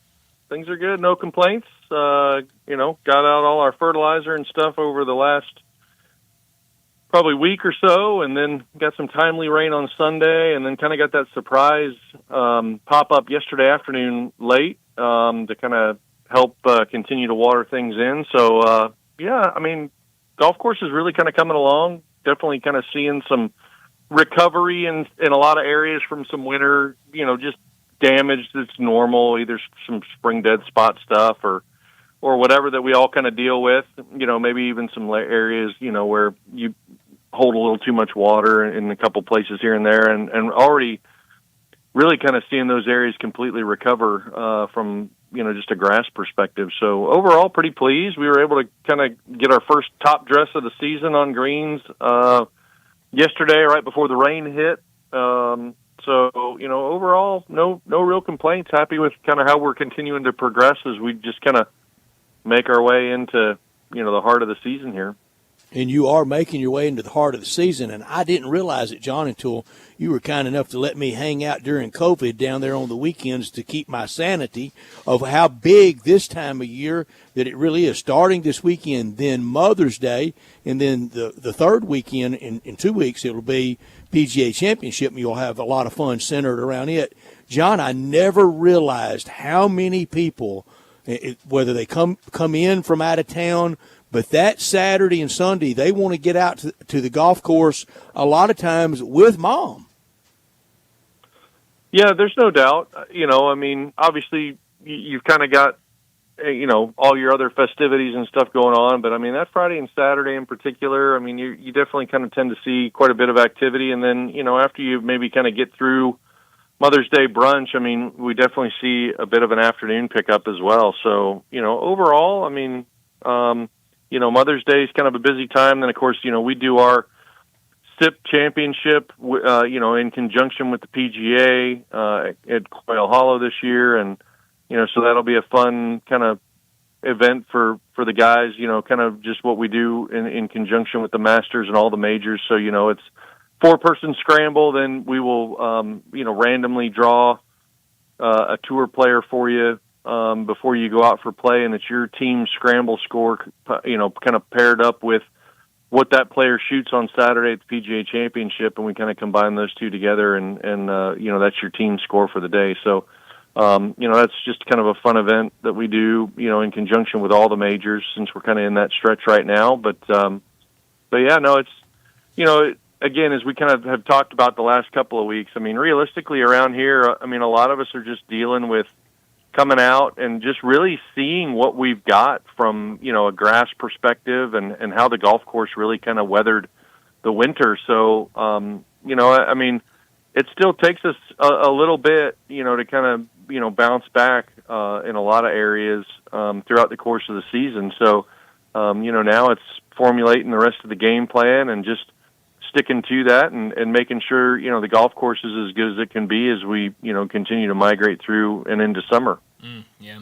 Well, I think we have some business to take care of here, and I really don't want to waste any more time to get to this. Of course not. Why would we? Well, Brian wants expulsion. I have offered up kicking Landon out of golf picks. I just wanted your thoughts on that idea. I don't think Brett's really on board, but I am on board, but it takes a unanimous vote. If Landon votes to save himself. So it does seem a little fishy that he's picked 3 straight winners. That's right. Find that extremely fishy. But I don't have week. I don't have any conclusive evidence as far as what's going on. There's not a shred of evidence. Who needs evidence in the court of law? I think that I think there definitely needs to be a congressional investigation into independent counsel. I'm with you. I think that Landon needs to be worse we've had him on worse evidence than this. Mm-hmm. And I will say, however, it is rather ironic, Brett, that this wants to come from the person who has had help with his guest pick or with his golf picks in the past. Allegedly. It was admitted. I think we can re-rack where that kind of came to light, on a couple of different occasions. Nothing's ever forgotten in the golf picks, is it, Brian? Never. There are. It is highly suspicious that there are accusations coming from an individual who has had help with guest pick or with golf picks in the past. Yeah. Well, it's usually the guiltiest that want to have accusations based on zero evidence. Correct. Yeah. Correct. So, look, I think at this point in time, without a substantial amount of evidence. Now, if he wins again this week, over the top. I think no doubt. I think this is like Watergate. Many other issues that we've had in the past, and I think that there needs to be a substantial, even Department of Justice investigation or something into this if it goes 4 in a row. Yeah. That's as much as 3 in a row is highly unlikely. Now, granted, like a 15 handicapper who's on a heater through the course of his round and he wins all the money. those last couple of holes where, all the bets are settled, I have a feeling that, all those putts that he was making through the course of the day could now start missing just to try to throw off and make sure that he continues to pad that 15 handicap. Really so that's now exactly that what there's it a is, little John. bit of spotlight on him, I think we could kind of get into this little stretch of, well, I need to give him something to kind of, get the spotlight and the heat off me, and then I can kind of rally here right around PGA Championship week, throw another couple curveballs and, continue to extend the lead here. So he only has won $17 million. Guys, we're effectively dormy for the rest of the year. We're playing for second. let's We've not never get carried played. away. The majors are double.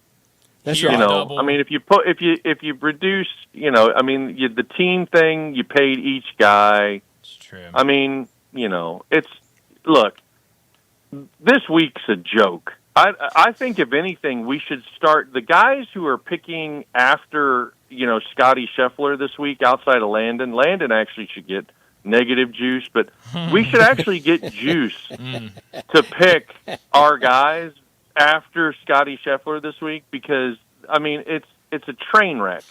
You literally go from the number one player in the world to 20. Yeah. 20.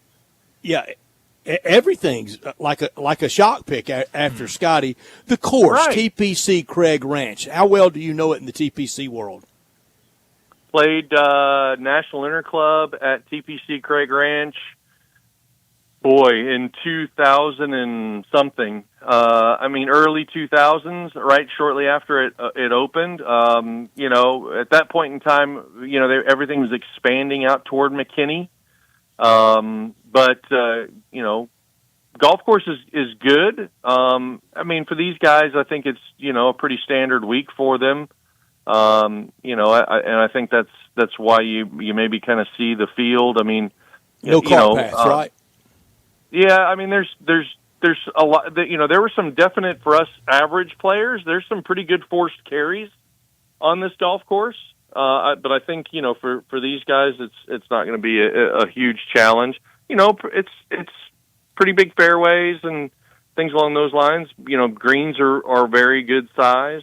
Golf course overall is good. And, it's, like I said, out there in McKinney now, it's, I'm sure it's surrounded by Boomtown, a lot more than what it used to be. So, I'm sure it's just continued to improve. It's so hard to judge golf courses early on like this that they need a substantial amount of time to be able to grow in and mature and, greens soften and things along those lines to really get a good feel for what it's truly going to be like. How long before you can really, because a lot of people, the rage of the new courses, the new clubs, everybody loves them when they open, but how long does it take for you to really get a feel for one? I think it takes a little bit of time. From a tour player perspective, the amazing part is the week in, week out getting somewhat acclimated to greens and speeds and stuff like that. Obviously the tour guys are trying to do everything they can to make them as consistent as possible, but that's pretty impossible, because you're going from place to place, humidity's different, growing seasons different, things along those lines. And heck, to your point, I know after the 2004 renovation at TPC Southwind, I don't think the 11th hole played over 120 yards for 3 or 4 years just to try to, allow the greens, a few years to have some aerification done to them, soften them up a little bit and things along those lines. And I'll be honest, I think you're going to see that again after the current renovation is going on. I think that, although, they have probably not become, are still not maybe as fearful as far as firmness goes, because, they're trying to make the golf course as firm as they possibly can. But I still think that, it takes some time, especially for brand new greens, to be able to soften up. And I think you're going to see more of that again this year, as Southwind opens back up in August, to get ready for the FedEx St. Jude Championship. Yeah. John, last week we didn't talk at all about Justin Thomas winning that previous week's tournament. When you look at what Justin Thomas is doing to start the season this year, a much better start than we've seen over the last couple of years. Last year, no wins, only 6 top 10s in 20 events. This year, already a win and 5 top 10s in 10 events this season. What are you seeing different from him? It always felt like it was more confidence. He'd hit a bad shot, and you could kind of see him lose all of his confidence out there on the course. What are you seeing right now with Justin Thomas? Yeah, I think that Justin just kind of lost his way and his feel, and to your point, I think he lost his confidence. And when you do that, you start tinkering, and it's always difficult to try to find it coming back. But you've kind of seen that growing a little bit recently. I mean, he's been extremely close, lost in a playoff, earlier this year, and then, literally kind of, came back, and then won a short period later. So, as we all know, golf is very, very much about confidence. I mean, look at a guy like Jordan Spieth. I mean, you haven't seen Jordan be as confident as he was with a putter or anything else in some time. Mm-hmm. But in I think in Justin's situation, you felt it coming. I don't know whether, and I hate to say this, people are going to probably either brush it off or laugh at it. But did TGL help Justin a little bit? A little bit of a team environment, getting some additional reps, being around some of the guys. Did it help him a little bit? Just kind of being in a little bit more of a team setting. He thrives a little bit in team setting. He's doing it more frequently. I'm not going down a live path here, boys. Don't fret. But, did that potentially, kind of help, get the pom-poms out and boost him a little bit, as he was kind of going? Because, I mean, let's face it, he was, he's around Keegan Bradley. He's around some of the Ryder Cup guys. He's around Tiger. So, there's the potential that indirectly that could have also helped him out a little bit. So, it's hard to say, but he's clearly been working extremely hard on his golf game. And that's one of the things I think that we discussed too. After you win some majors, after you have more money than you're going to know what to do with in your lifetime for these guys, what's the motivation? And, I mean, look, he's gotten married. He has a family now. There are different things that are pulling at his time. And, going out and being able to grind on his golf game and hang out with his buddies and do whatever is probably, long gone at this point in time, now that he's started his family. And, marriage tends to pull away from that as well. So, is it that he's now potentially found a bit of the balance to figure some of that out, and now he has the ability to kind of build some off of this from a momentum perspective. And, let's face it, he's won 2 PGAs now. So, and he's going to a golf course that, I think he's well suited for, being at Quail Hollow. So, does he now potentially kind of turn into one of those guys that you pick, going into Quail Hollow, as, a bit of a dark horse? You referenced Jordan Spieth. Does he win another major, John? Something drastic has to happen with Jordan. I don't know whether, he's won as many majors as he wants to. I mean, he's financially secure now for life.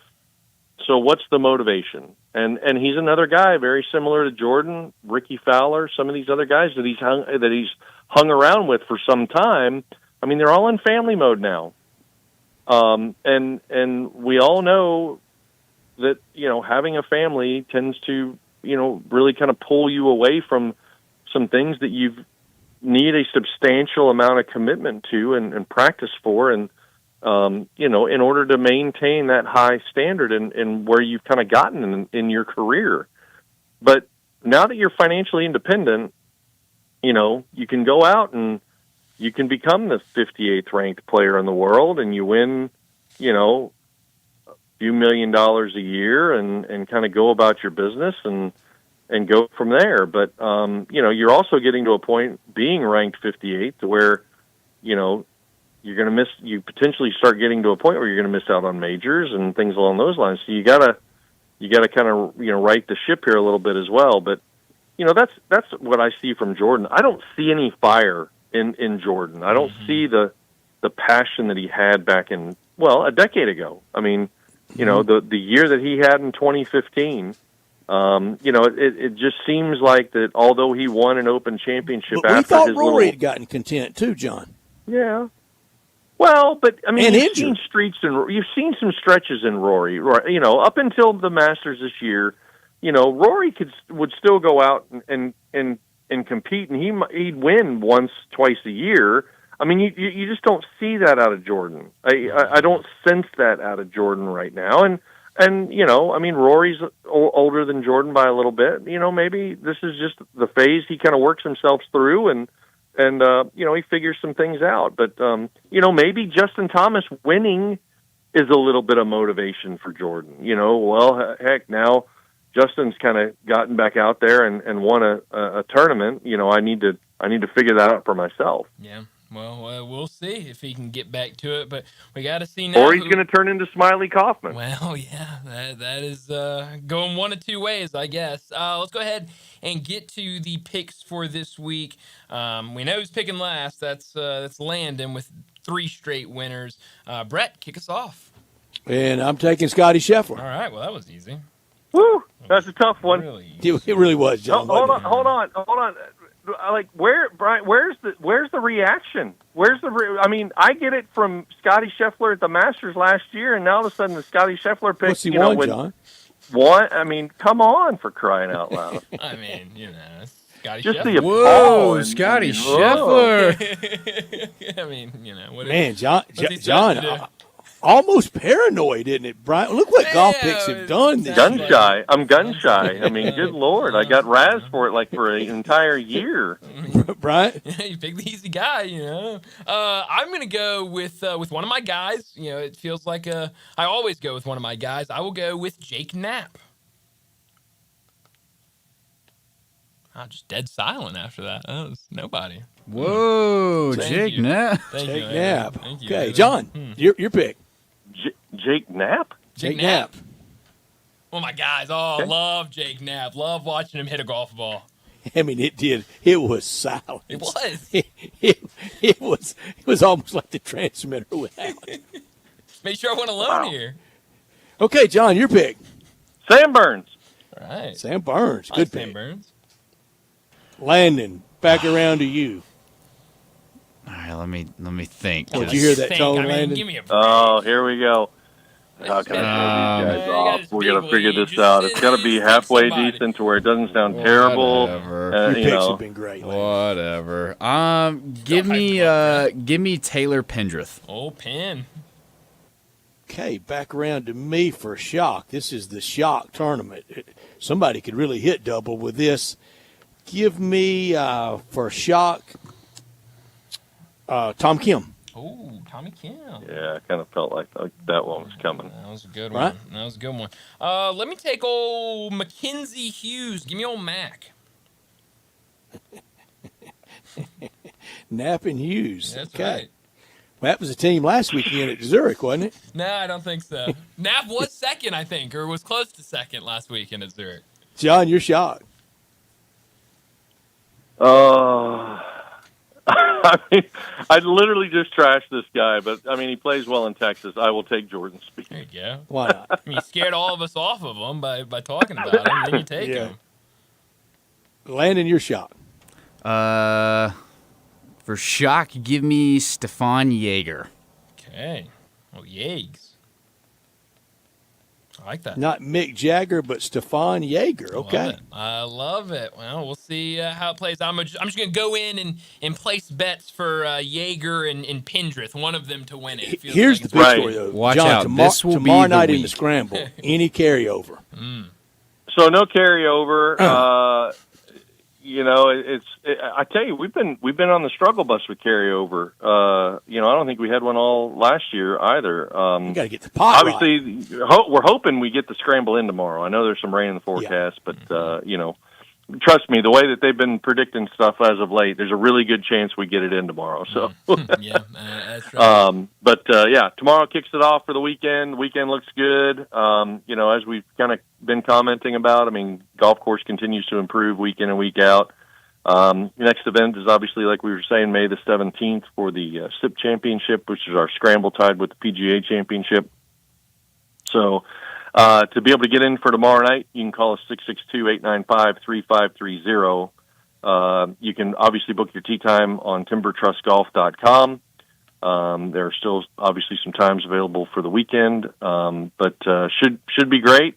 Looking forward to now that we're officially a little bit in growing season with some 150s here a little bit. We are gonna cool off a shade, but grass should start jumping, and now we can really start dialing things in. So.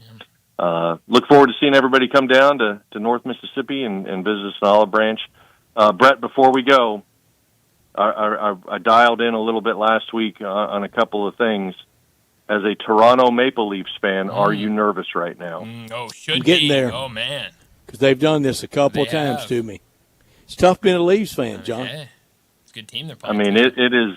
It is definitely. I have been. I've definitely turned into much more of a hockey fan since I don't really follow the NBA all that much, and been watching a lot of hockey lately, and listening to NHL on the radio a little bit. And boy, I'd hate to see Toronto kind of buckle here again, but do it again. It's tough being a Leafs fan, John. It just goes with it. It is. It's kind of like the Kings against the Oilers right now. Oh man! The Kings. This could be the fourth straight year the Kings lose to the Oilers. That's right. Look at you, John. Man, really, that was a fun game last night. John, it was a great game. 3-1. Oh man. That one was really good. We had two overtime games last night, and then I thought for a while the Oilers-Kings game was going to go to OT. My favorite thing is the empty net goal. Good empty netter. Oh yeah, no, absolutely. Well, I say, I mean, the Jets could the Jets could be upset by the Blues. Yeah. I mean, they were up 2-0. Yeah, Hellbach. I've already abandoned it. Man. You knew we were going to get golf and hockey in this segment. I love it. Sorry, boys. I've kind of turned, like I said, I don't watch NBA anymore. So, I really kind of got into the playoffs and stuff last year. So I've really kind of turned into a bit of a hockey guy. And, you get hockey starting at 6:00. I mean, it's well before my bedtime. So it's great. I'm all for it. John, I'm going to text you tonight during it. Thank you, John. Get line up updates. Thanks, John. We'll talk to you again next week. All right, fellas. Y'all have a good stuff. one. We'll talk to you next week. Take care. Thank you, John. John Goen joining us every week. You're right. Talk The golf. rare hockey Love it. golf segment. I'm all for it. I'm watching these games. I know not many people care about my analysis of these hockey games, but You notice I've already abandoned Winnipeg. you have. The Blues really my That's my right. American team. That's right. You're exactly. And the Blues, hey, they're playing well right now. So maybe I like seeing my friends in St. Louis just turned on. Oh yeah, no, it's fun when they're in. I mean, St. Louis, when you've got Blues going playoff, Cardinals going. I mean, it's a fun time to be up there. Well, we got to get to a break. Before we do that, let me remind you, perfect time this week or even into the weekend. Head down, maybe go and play golf and stop by Frontier Western Store. You can walk in to spring and summer in style. Family owned and operated since 1967. Frontier Western is your one-stop shop for some of the biggest brands. Check out Frontier's world-famous boot showroom. Whether it's work boots or dress boots, Frontier has you covered for the entire family with plenty of in-stock proven classics like Ariat, Dan Post, and Durango, just to name a few. Frontier Western Store, they're also the one-stop shop for Carhartt in the Mid-South, and they've also got you covered with plenty of other name brands of shirts and jeans. You need a new pair of jeans? Well, Frontier has you covered with the biggest brands like Ariat to Wrangler, and you'll love how easy it is to find the perfect style and size for you. Frontier's pricing is lower than online and chain stores, so you know you'll be getting the best deals. Head down 5880 Goodman Road in Olive Branch to check out the whole selection. Open Monday through Saturday, 9 a.m. to 7 p.m., and Sunday, 1 p.m. to 6 p.m. for Frontier Western Store. Well, let's get to another break. When we return, we'll be talking playoffs, not the NHL playoffs, but what's going on in the NBA playoffs. We'll do that next on Sports Time.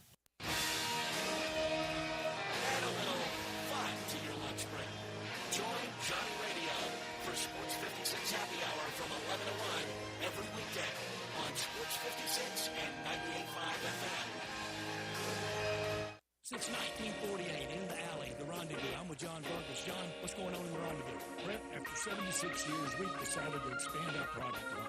Anyone who's tasted our ribs is familiar with our vinegar base. It's now available in the 32-ounce jar. It's so good to base or marinate all meats.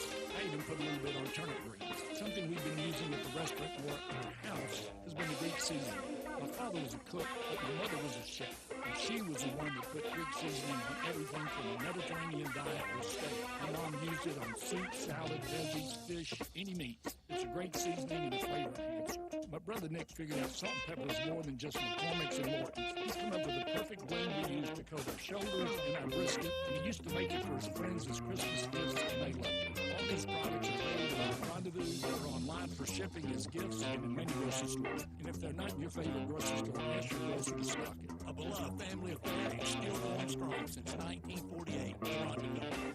Go where you can buy with confidence, because at Gossett Mitsubishi on the Pike, no current inventory is affected by new tariffs. So come find your new ride at Gossett Mitsubishi, like 2025 Mitsubishi Outlander PHEV plug-in hybrid with a combined range of 420 miles. We Gossett at only $349 per month. Or take your pick from new 2025 Mitsubishi Eclipse Cross or new 2025 Mitsubishi Outlander Sport. Your choice, we Gossett. Only $399 a month. That's a brand spanking new Eclipse Cross or Outlander Sport, $399 a month. Plus, peace of mind with Mitsubishi's 10-year, 100,000-mile powertrain limited warranty. So forget the tariffs and remember to get to Gossett Mitsubishi, 1870 Covington Pike, or online anytime at memphismitsubishi.com. If you want it, we got it at Gossett Motor Cars. SEO 11871, MSRP 46,000, Cross SC 007521, MSRP 29545, Sport SU 002440, MSRP 286, includes all rebates and incentives, PF 895, excludes tax title and license. See dealer for complete details. Offer valid through end of the month with approved credit dealer stock only. At Rocket, we believe everyone deserves their shot at the American dream. So if you're feeling locked out of home ownership, we're here to give you back the keys. We're opening doors, breaking down walls, and doing everything we can to direct your spending dollars. And we're not going to stop until we help everyone home. To find out more, visit rocket.com. Rocket, own the dream. Hi, fellas, it's Bill Russell at Russell Brothers Fine Jewelers, and I want to make you aware of something. Did you know that April is Diamond Month? Well, it is. And if your wife or your girlfriend or maybe your daughter has a birthday in April, Diamond is her birthstone. If your wedding anniversary is in April, then your wife surely deserves a diamond. Whatever the occasion, a small gift-wrap box containing beautiful diamond jewelry from Russell Brothers will always hit a home run, and it will make you a hero in her eyes. A ring, a pendant, earrings, or a bracelet. You can't go wrong with a piece of jewelry from Russell Brothers Jewelers. It will be a gift that you'll treasure for many years.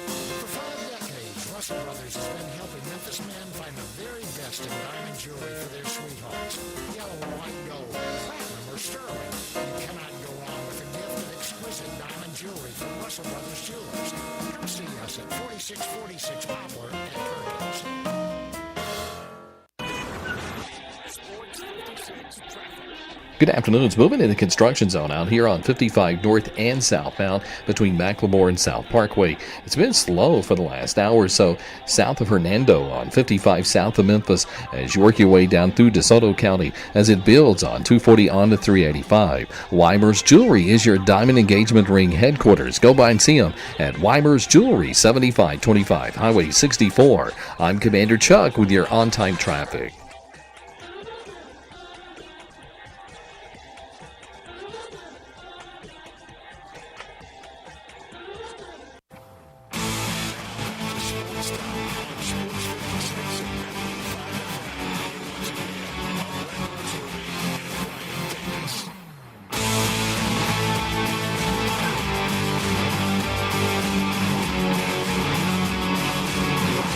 in to Sports Time. Bryant and Brett with you live and local inside our Family Leisure studios. We got to talk the NBA playoffs. Fun night. It was 2 closeout games and then 2 interesting games that are still going on. But it started with that game that we saw a lot of yesterday afternoon, Bucks and Pacers. When we left here, Bucks in control of that game. And then here come the Pacers. They're able to tie it at the end of regulation, send it to overtime, but the Bucks do exactly what they did to start the game. They get another big lead. They lead by 7 with 40 seconds. I was talking to some buddies of mine. I was texting them when the game was over. Oh my gosh. They're going, what happened? I turned it off with 40 seconds left when they were up 7. Pacers come back. They go on an 8-0 run. They go 3 for 3 from the field, knock down a couple of free throws, and Tyrese Halliburton wins the game with a layup with a second left. Straight line drive to the bucket. Oh, man, it was easy. It was easy. And around Giannis, that you have to be worried about it. All those shot angles that he's going to put it in the 5th row. That's right. And Gainbridge Fieldhouse, that legendary place, and it has become that for basketball, college and pro alike. And I'm sure Indiana State High School basketball playoffs sometimes there. They were into it. They were. No, that place was rocking last night, and definitely helped. Pacers having that home field atmosphere to close out that game last night, close out that series, and maybe close out an era for the Milwaukee Bucks. Feels like a lot of changes coming. You're already seeing a lot of people putting out potential trades that teams could make for Giannis. What are the most realistic ones? And he's going to end up in the West. Yeah, I mean, it feels like it. I've seen, some of them. I had a Bleacher Report article that had, the top 5 mock trades for Giannis, and some of them just didn't make any sense. I mean, some of them I think there was one for the Rockets, and I could, maybe obviously the Rockets, especially if they get knocked out here in the first round by the Warriors, they're going to go out star searching, trying to bring in a star to make this roster better, whether it's Kevin Durant or Giannis. But the trade was like, we're going to send you all these first rounders. We're going to send you Jalen Green. We're going to send you a couple other they're really good players. And I was like, I just don't know if a team's going to want to do that, all of that, just bringing Giannis, because you're getting rid of some of your young stars that you want him playing alongside. So I don't know. I think the Rockets are certainly an option. I think there are a couple other teams that, obviously you can never put away those big-time teams just finding a way to make it happen, whether it's the Lakers or whether it's Golden State. I know a lot of people here want the Knicks. Yeah, or the Knicks. I know a lot of people here want the Grizzlies to try to find a way to make a trade for Giannis, but that feels like something where he's going to get moved, and it could be a lot of talk around what could be next before that trade is actually made. I don't know about the money and how that would add up, but just if you could just deal it like you're trading basketball cards. Jaren for Giannis, would you do it? Yeah, I mean, if that was the the major pieces of the trade, yeah, I would do it. I think if you go make a trade for Giannis, it would be for him to play alongside Ja Morant. That is what that would consist around. So yeah, I would certainly make a trade for Giannis, and if that meant trading Jaren, which probably would mean trading Jaren, yeah, I would definitely do it. I would too. But I don't think whatever team Giannis ends up on, I don't think this is his last team. No. It doesn't feel like it. And that's kind of the question with Giannis is, that's kind of been the thing for him the entire time he's been in the NBA is his loyalty. He's been very loyal to Milwaukee. He wins the championship, and immediately then a lot of people thought he was going to leave and go somewhere else, and he stays around, and they bring in Damian Lillard to make him happy, and he still stays around, and now he'll want to scratch for the ring hunt. Certainly, and that feels. But where is that line of kind of loyalty versus going out and chasing championships? So yeah, it feels like maybe I think that line is that first trade. He's been in Milwaukee his whole time. Getting traded to whatever team is next. I think that's kind of okay. We've done it. We're on a new team. This isn't as bad as I thought it was. Now I can move to a couple different teams. Brian, were you moved? You have any big thoughts? Any even mild to screaming hot takes on Tyrese Halliburton's dad in the post-game little bit of theatrics. Yeah, I mean, I have no idea how in the world he's in the middle of the court after the game is over in Giannis's face. I just don't know how that happens. Cool. He's Tyrese Halliburton's Proud dad. Sure. I get it. He certainly, I'm sure, is at every single game, prominently, sat courtside.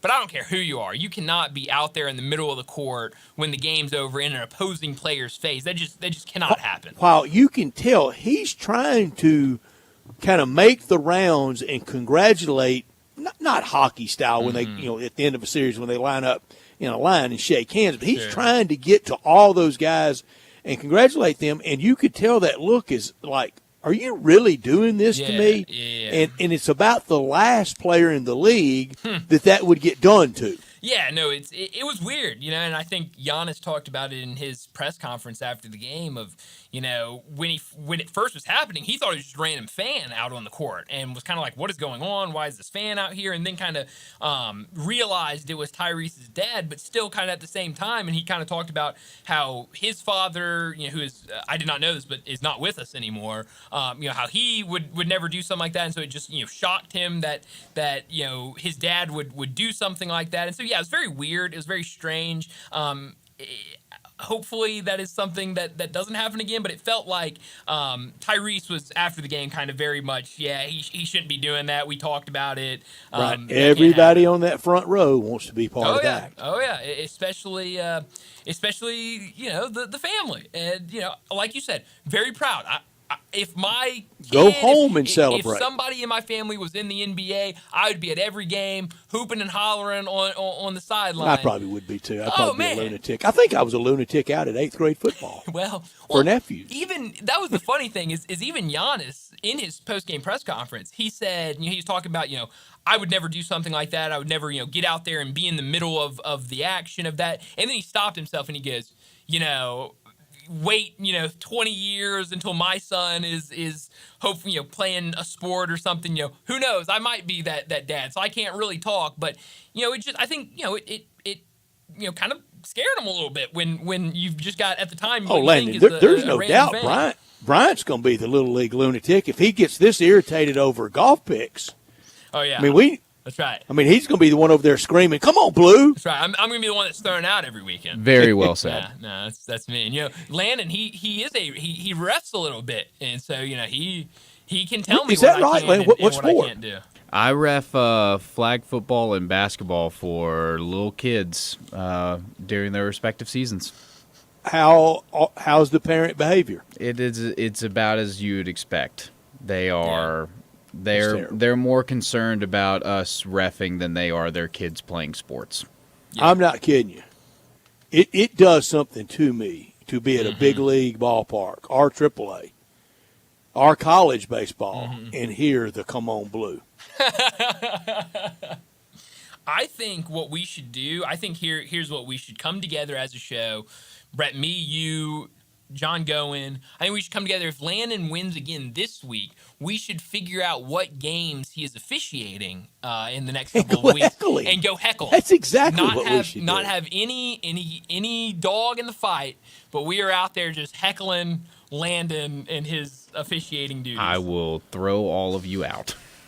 I would love that. That would be so much fun. We got a text in here about this, and the texter says, I'm sick and tired of NBA fathers being a part of basketball games by getting into it with opposing players. One day, an NBA player will get into a fight with another NBA player's dad. I mean, honestly, if Giannis wasn't so calm last night, you could have gotten that last time. I mean, Tyrese Halliburton's father is literally mid-court in Giannis's face, kind of popping his jersey. He's wearing Tyrese Halliburton's jersey, popping his jersey. If Giannis wasn't so calm, cool, collected in the moment, has just gotten eliminated from the playoffs, knows all the talk around his future, knows what's going on with his future, that could have escalated to that last night. Sure could have. And maybe moving forward, the Pacers will more regulate that. Pacers can be trouble in that next round. They could be. No, they absolutely could be. This is a team where I think really all season it was hard to get a good grasp on what they were, how much of a contender they were. But now, advancing against the Cavaliers, obviously seeing the number 1 seed isn't ideal. But yeah, they could definitely put up a fight. We'll see. This is the exact same thing we saw last year where the Pacers eliminated the Bucks. Maybe this year, round 2, they're able to get after it in the next round and could see a good series against the Cavaliers. Easiest pre-playoff prediction was Celtics in 5. Oh yeah, I mean that one felt easy. I mean, you knew that this Magic team would be good for one game, but outside of that, it was kind of hard to imagine that this would be one where they were really pushed, and that's kind of what we saw. When that did the Magic get anything for next year out of it? Grizzlies got nothing for next year out of 4-0. Yeah, I don't know. Maybe Zach Edey, as you say, and. Yeah, I mean, I think for a lot of these teams, I think you can look at the Grizzlies. I think you can look at the Magic as well.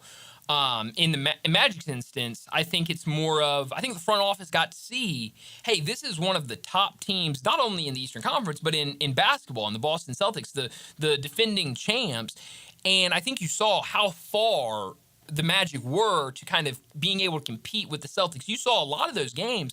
It was really Paolo Banchero and Franz Wagner really having to take over and put the team on their back to really keep these games close, to win that one game they were able to win. And so, I think for the Magic, if you take anything away from it, maybe it's, hey, we got to move some of these pieces. We can't just stay being young and trying to develop these guys. We need to go out and get some guys that can help Wagner and Banchero and kind of take us to that next level, because you've seen now a couple of rounds through the playoffs, and they just don't have a lot to show from it.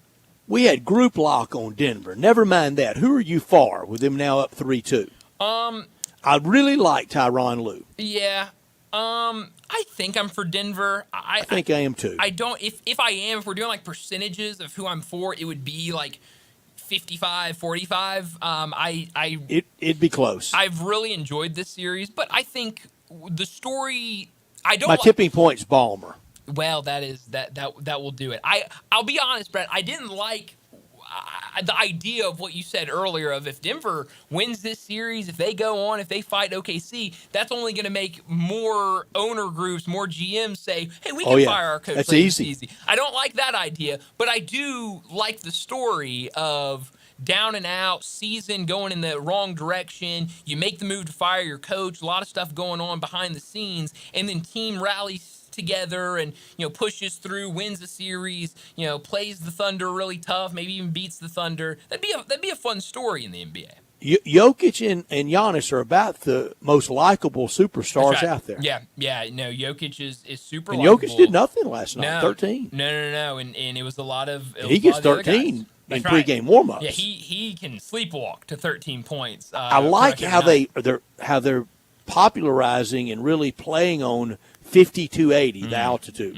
Yeah. Did you see it at midcourt and on the jerseys? I like it at midcourt. I do not like the jerseys. Not a fan of those. Which I usually like the alternate jerseys. A buddy of mine sent to me last night almost the same thing. He said only numbers on a jersey should be player numbers front and back. Yeah. I can kind of get behind that.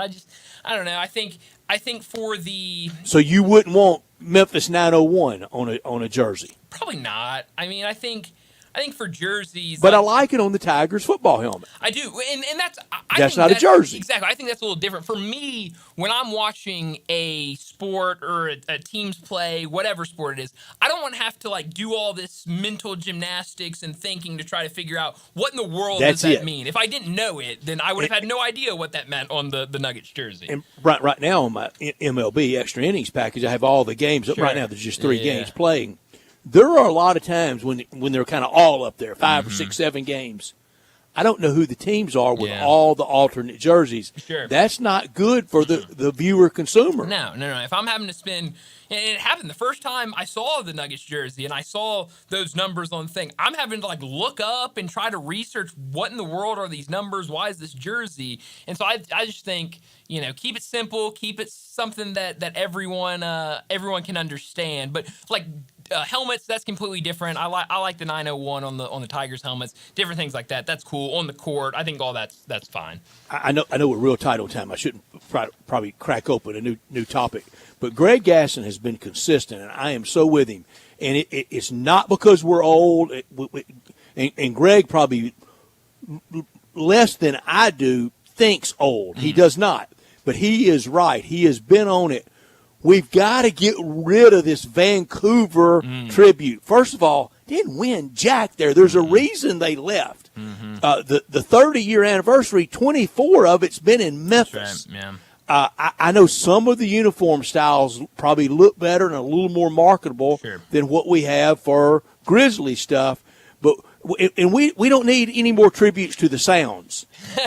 When me and about 8 others are the only people left that went to Sounds games, you need to move on from that. Now, I know that red and white Sounds hustle look is better than what we have.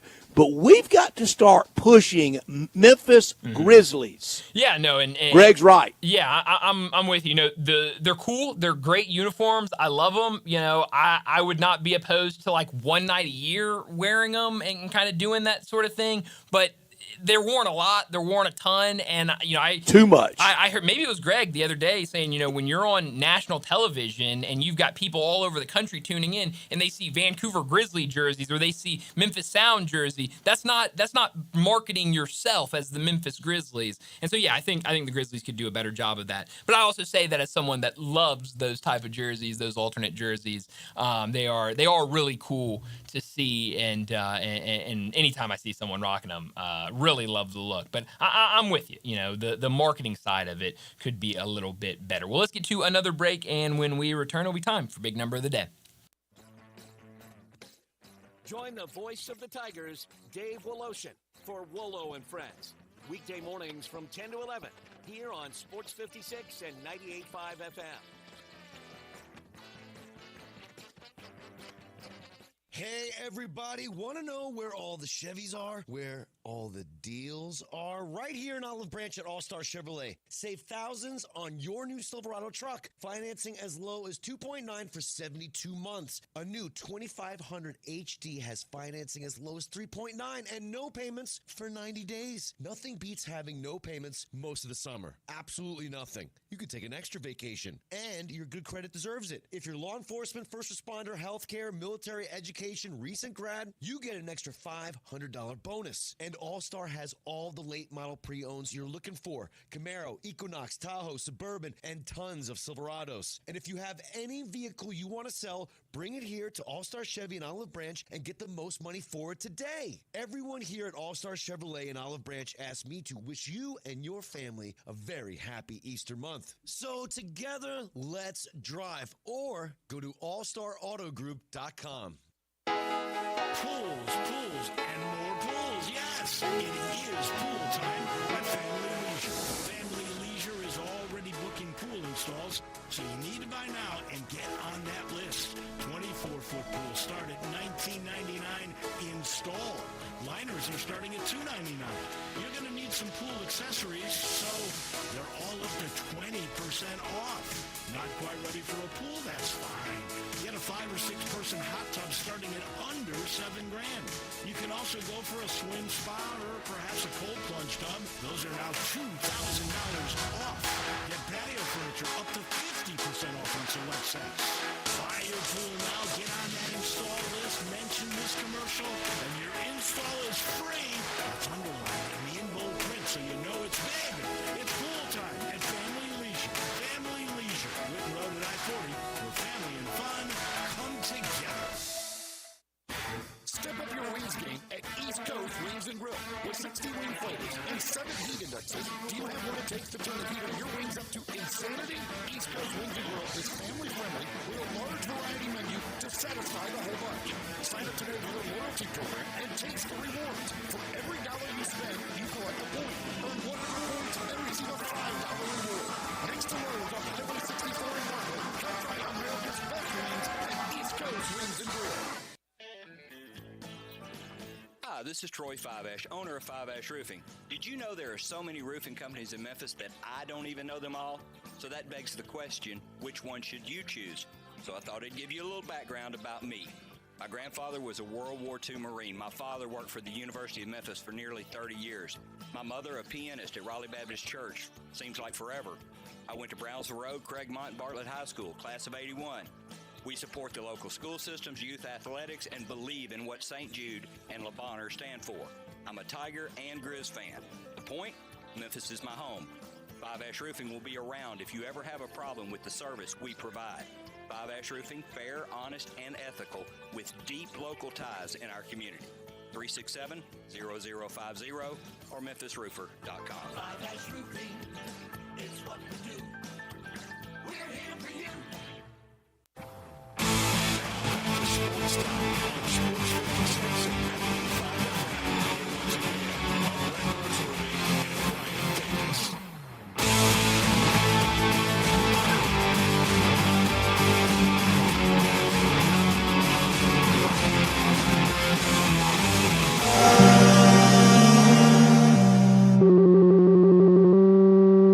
Big Daddy. Hello, Big Brand. It's a guy, he wants to be big, then he gets big, he doesn't want to be big anymore, then he gets small, but the suit's too big. Big Daddy. The big boy. You're a big guy. I think she's trying to pull a fast one on Big Daddy. The big number of the day.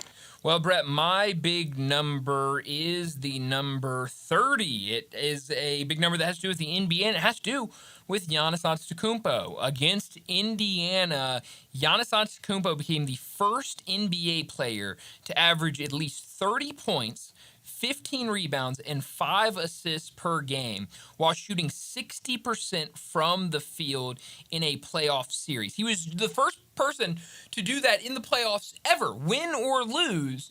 But his team did end up losing this series 4-1, which is remarkable to think. You have a guy, and that's, I think leads to why the Milwaukee will be making changes this offseason and why he will be a valuable asset. Every team in the league will be calling and seeing what it will take to trade for Giannis, because even in a loss, you have a player out there averaging 30 points, 15 rebounds, 5 assists, and shooting 60% from the field. That's incredible stuff.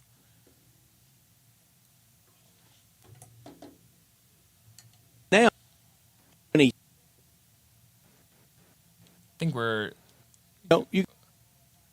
think we might be having a little issue with the board there. Might be a little caught. You there now, Brett? I am. Okay, cool. Now we All got good. you. Awesome. My big number was going to be 22. It is now 27. With the Rockies' 2-1 win over the Braves, they're now on pace to win 27 games we just gotta this give year. them a round of applause for that. Going into today, they were on pace to go 22 and 140. Holy cow. Now 27 and 135. Is that right? That is incredible. Wow. Yeah, I mean, they have really Look what one win did, though. That's true. That is very true. Now one win that jumps up, I mean, drastically almost, but still, oh boy, I don't see this Colorado team winning very many games this year. Braves, I think, have a little trouble.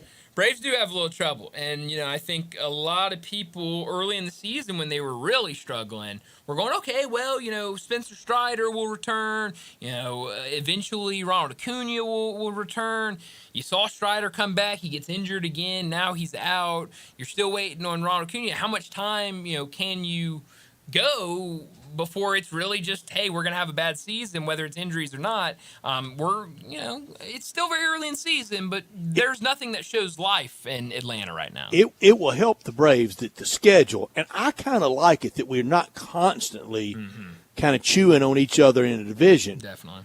So that helps them to go on that 17 out of 20 run. Oh, yeah, no, not having to play the Mets, not having to play the Phillies, and even, as I said, pretty good insurgency with the Marlins and the Nationals. Yeah, no, you're right about that. And so, I would not be surprised if we see a stretch where, Atlanta gets hot and rallies and, is playing well. But, they haven't showed anything to start. I know they play the Yankees in interleague because it's the games right after when they host the All-Star break, and we're in Atlanta for SEC Media Days. That's right.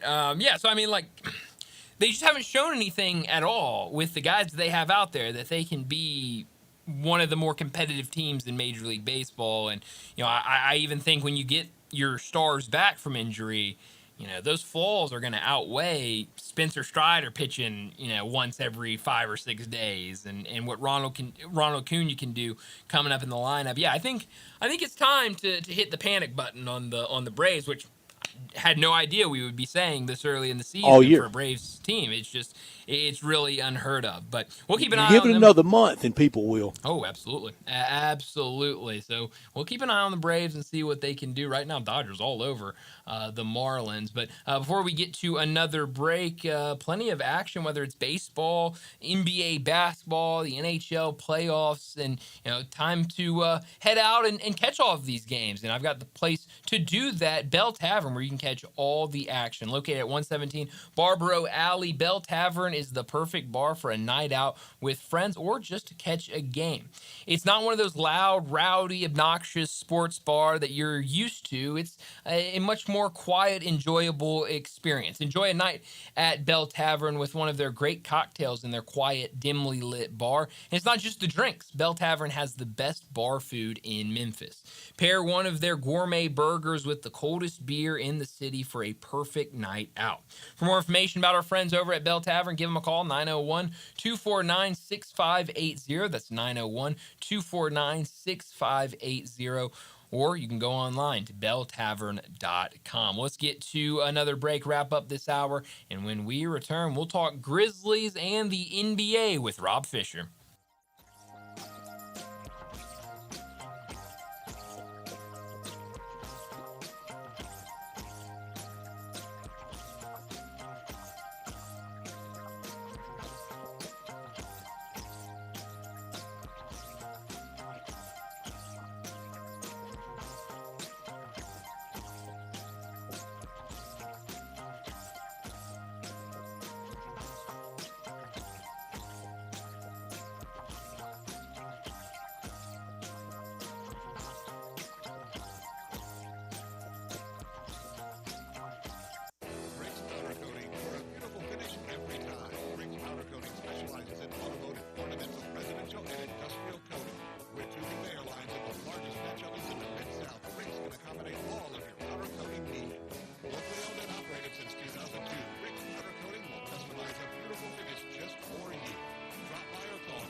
Shack in the Lowe's parking lot on summer just keeps getting bigger and better. Bigger because now there's a second Elwood Shack at 4040 Park across from the University of Memphis. And better because you can get breakfast every day at both Elwoods. There's the barbecue breakfast burrito, either beef brisket or pork shoulder, and pancake biscuits made fresh daily. Real house-made pancakes, apple and bacon, French toast, and more. And the new Elwoods even has a real coffee bar serving fresh roasted J. Brooks coffee. Elwood Shack, now in 2 locations and open every day for you. Lanny went to college and racked up huge debt. A little bit over $100,000. For a degree he couldn't use? Now what? I had a friend that went to my computer career. They even helped him get hired immediately after graduation. One of the things I love about IT is that you can work from anywhere you want. You could become an IT pro in just months, including cybersecurity and the basics of AI with zero experience at mycomputercareer.edu. It worked for me, and I know it can work for you. This is one student's experience. Individual results vary. Showboats fans, the boats are back in action at Simmons Liberty Stadium on Sunday, May 11th, as they face the St. Louis Battlehawks with kickoff scheduled for 2 p.m. Come see all the football action in the UFL and join us as we celebrate our mascot Skipper's birthday. Treat Mom to a Mother's Day she'll never forget with more fun, more excitement, and more Showboats football. Get your tickets today at UFLShowboats.com. That's UFLShowboats.com. Go Boats! Sports 56 traffic. Good afternoon. It's moving a little bit better on 240 westbound at Poplar. We had a police situation over there a little bit earlier. It's building pretty good on 240 as you get on to 385 Bill Morris Parkway. That's cranking up pretty good as you work your way out towards Collierville. Yes, it's busy through Midtown on 240 southbound at South Parkway. Weimer's Jewelry is your diamond engagement ring headquarters. Go by and see them and shop local at Weimer's Jewelry on Highway 64. I'm Commander Chuck with your on-time traffic.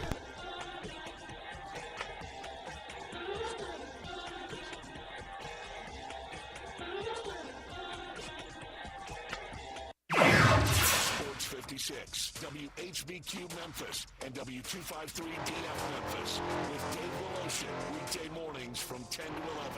Now, back to Sports Time on Sports 56 and 98.5 FM. This hour brought to you by Jaguar Land Rover Plus once again. You say you stand by your man. Tell me something I don't understand. Welcome back into Sports Time. Bryant Brett with you live and local inside our Family Leisure Studios, and joining us now to talk some Grizzlies and the NBA, Rob Fisher from the Grizzlies FanDuel Sports Network joins us now. Rob, thanks so much for joining us on Sunday. The Grizzlies had their exit interviews after being eliminated by the Oklahoma City Thunder. What were your takeaways from what you heard everybody say on Sunday?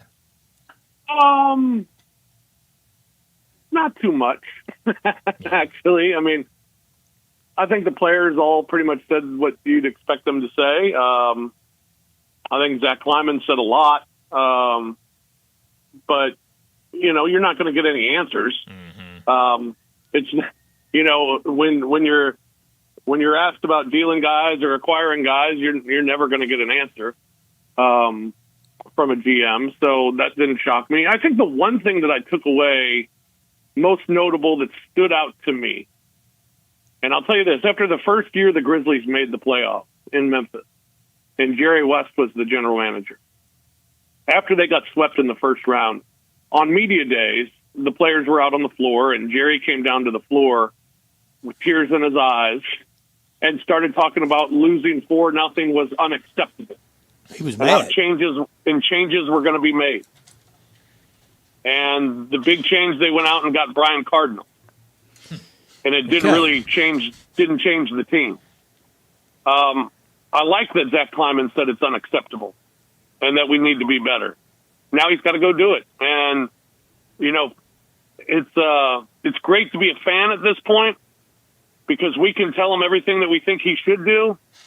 But it's obviously a lot more difficult with financial constraints and mid-level exceptions and the things you can use for deals, the things you can use for trades. This is why we don't have that job.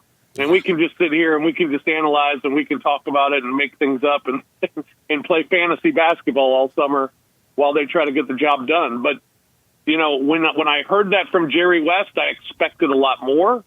And now when I hear that from Zach Kleiman, I expect a lot this offseason. Rob, that is great historical touch for you to remember that. He had tears in his eyes because he was mad. It was mad tears. And then he cussed us all out. Then he cussed us all out, and he said, "Who are you, little man?" And I gave him one of my Topps cards with the jersey turned around backwards. And I don't think he really appreciated it. And the story of Jerry West, it was good, but we were always expecting more. Now we're expecting even more than we had with Jerry West out of Zach Kleiman, aren't we? Well, sure, because I think when the Grizzlies first made the playoffs, it was cute. It was a fun story. It was a wow, we're here, we made it, and but you weren't good enough. And when he talked about it not being good enough, I did expect more back then, and we didn't get it. I think with this group, it has been pretty rosy for Zach Kleiman. I mean, he's been called King Kleiman, and rightfully so, with the 2 seed 2 years in a row and, running into some playoff problems in year 2 in that Golden State series. And then in year 3, I mean, we could go back even further to when they made the play-in and played the Utah Jazz and won a road game in that playoff series. And then you're the 2 seed the next year, 2 seed the next year. Then you have the injury year, so everyone threw that one out. I mean, no one's going to blame the general manager for what happened last year. But then this year happened where there were probably, for the first time, well, maybe for the second time, I guess that second year of being the 2 seed, but for the second time, there were expectations. In that first time when you were the 2 seed, you met the expectations. You finished second, got to the second round of the playoffs, had an injury, got knocked out. Or I guess that was the first year. So the second year there were expectations. They weren't met, but you were excited about the third year injuries. Now this fourth year there were expectations, They weren't met. And now, I mean, the bottom line is after that Oklahoma City Thunder series, you really realize we're far away from being a contender.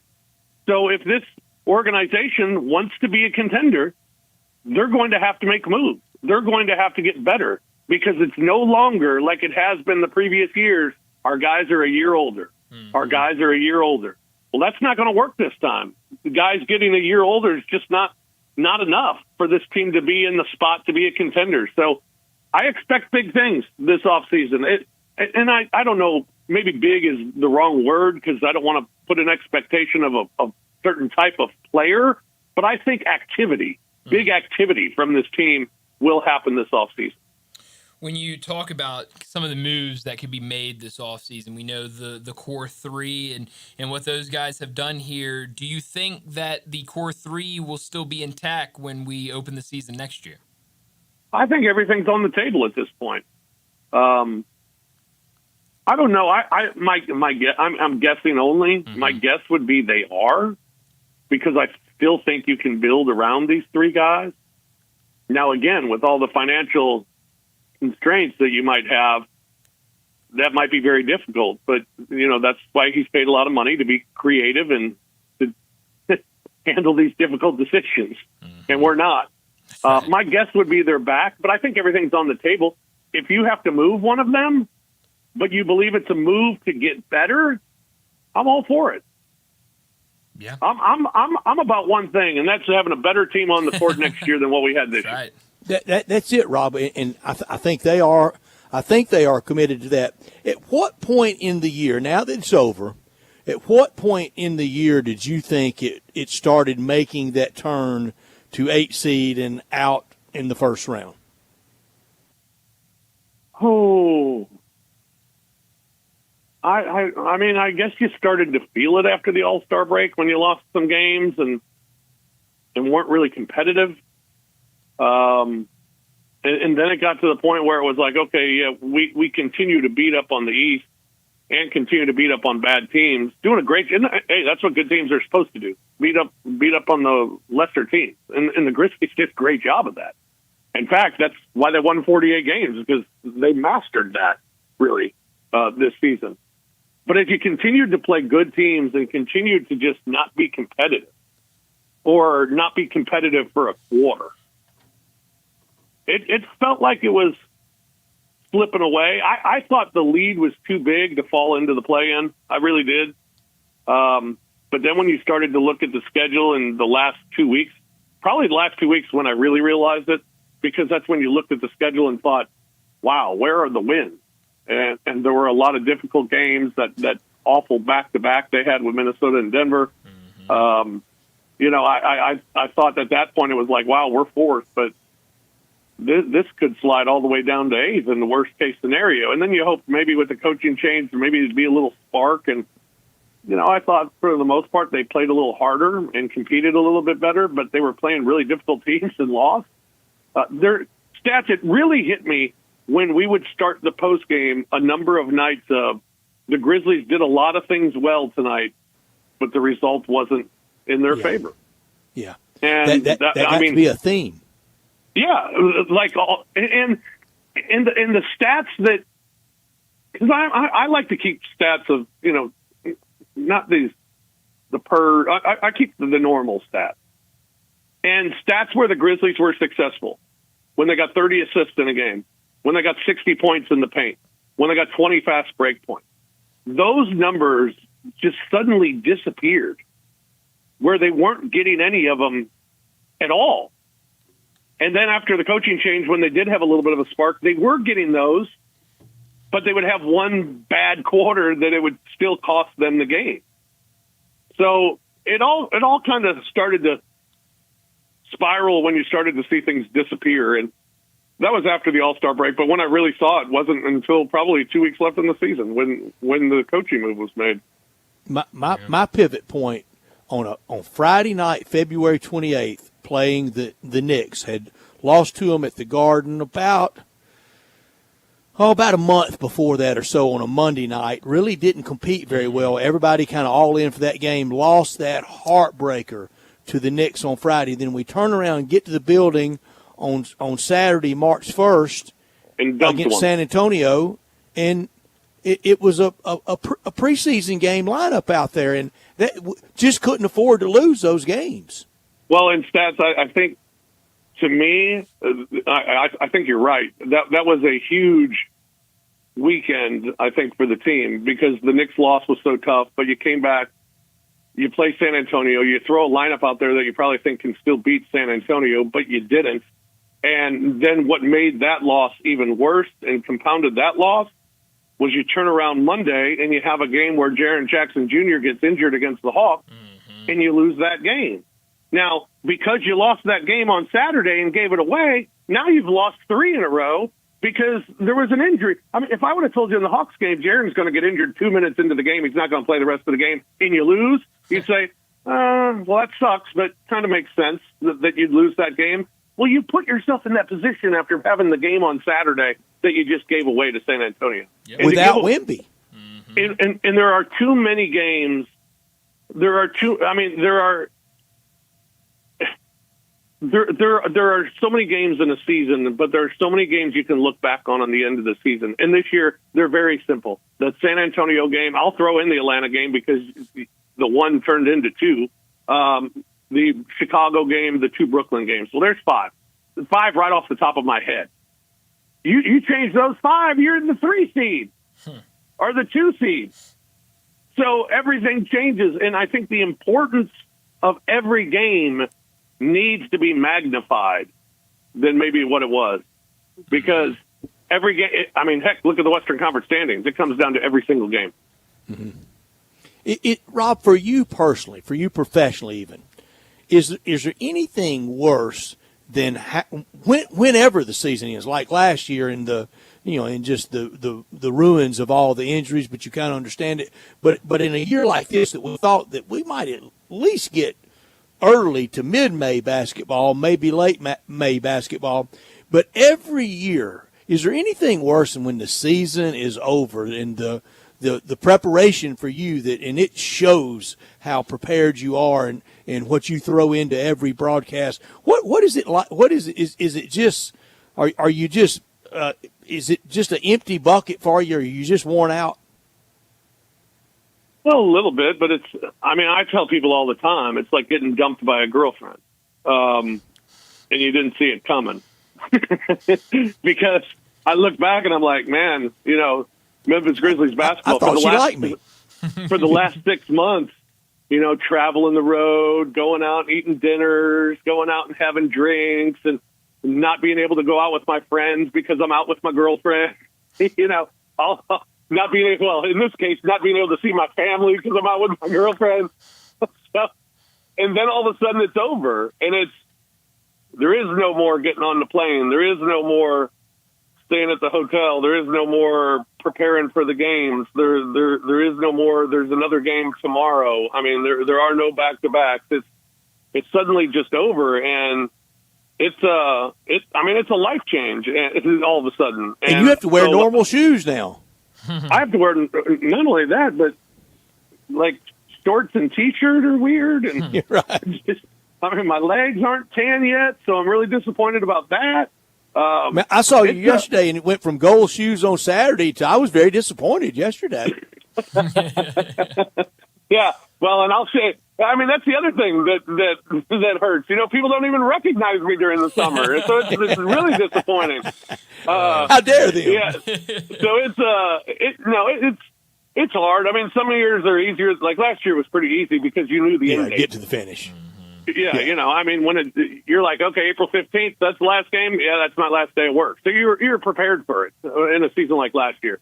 Yeah. This year, and like all playoff years, you don't know how long it's going to go, and you don't know how long it'll be till it ends. And it's such an abrupt end with, exit interviews the next day. And it's like, all right, see you all next year at school. And, it's like getting out of school and signing everybody's yearbook and see you next year. So it's a strange feeling. It's a weird feeling. I tell my wife all the time, I need a week to decompress. And, like, what did I do today to decompress? Well, I laid in bed most of the day. You're not in the yard mowing mode yet? Hell no, I need a week. What would you write in Luke Kennard's yearbook? What would you sign from Rob Fisher in Luke Kennard's yearbook? Shoot, Luke, shoot. You're not here to play defense and handle the ball.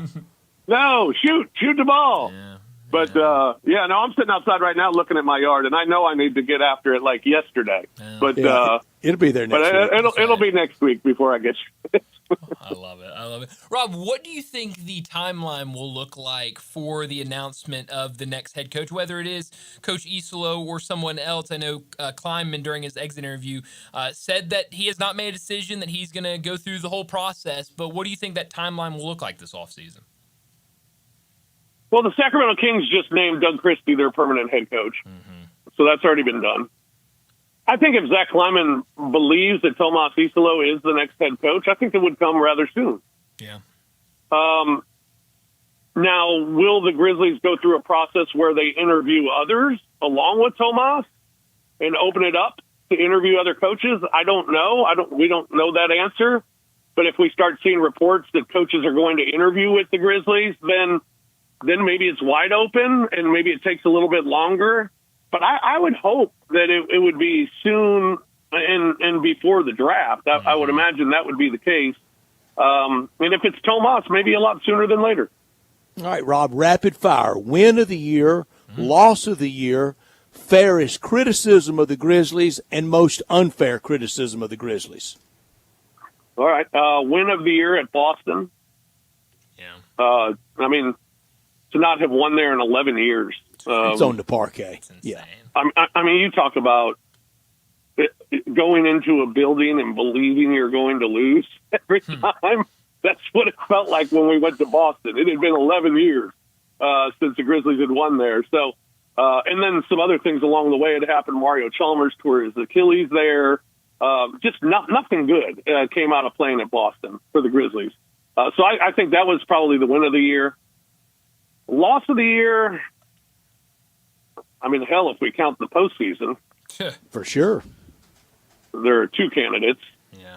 But I'm not going to count those because those are too easy and they're too recent. I'll say the loss of the year was Chicago. You lost a 20-point lead in the fourth quarter against a bad basketball team. So that would be the loss of the year. Fair criticism, they didn't play hard enough. Yeah. They didn't, and players hate to hear that they don't play hard enough, that they don't play with a sense of urgency, but they didn't. And that was a big part of the Oklahoma City series was the better team played harder. Yep. And that's really difficult to overcome, but they did. And I think that's something that, really needs to change. More of a sense of urgency, more of a, every possession matters sort of idea. I mean, all of those things need to be learned by a young team, and they need to be ingrained in this team because you see a team like Oklahoma City, and they do that, and it's pretty impressive. Unfair criticism of the team, I think the criticism of Zach Edey.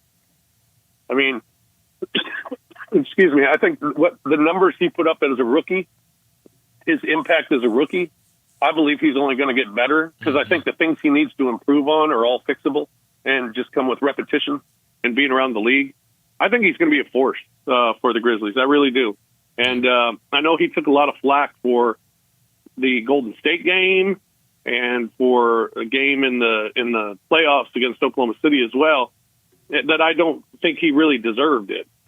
This is a guy that was putting up close to 10, 11 rebounds per game in his postseason play this year, close to double digits in points. I mean, I don't know what more you wanted from Zach Edey. The guy offensive rebounded, got you extra possessions.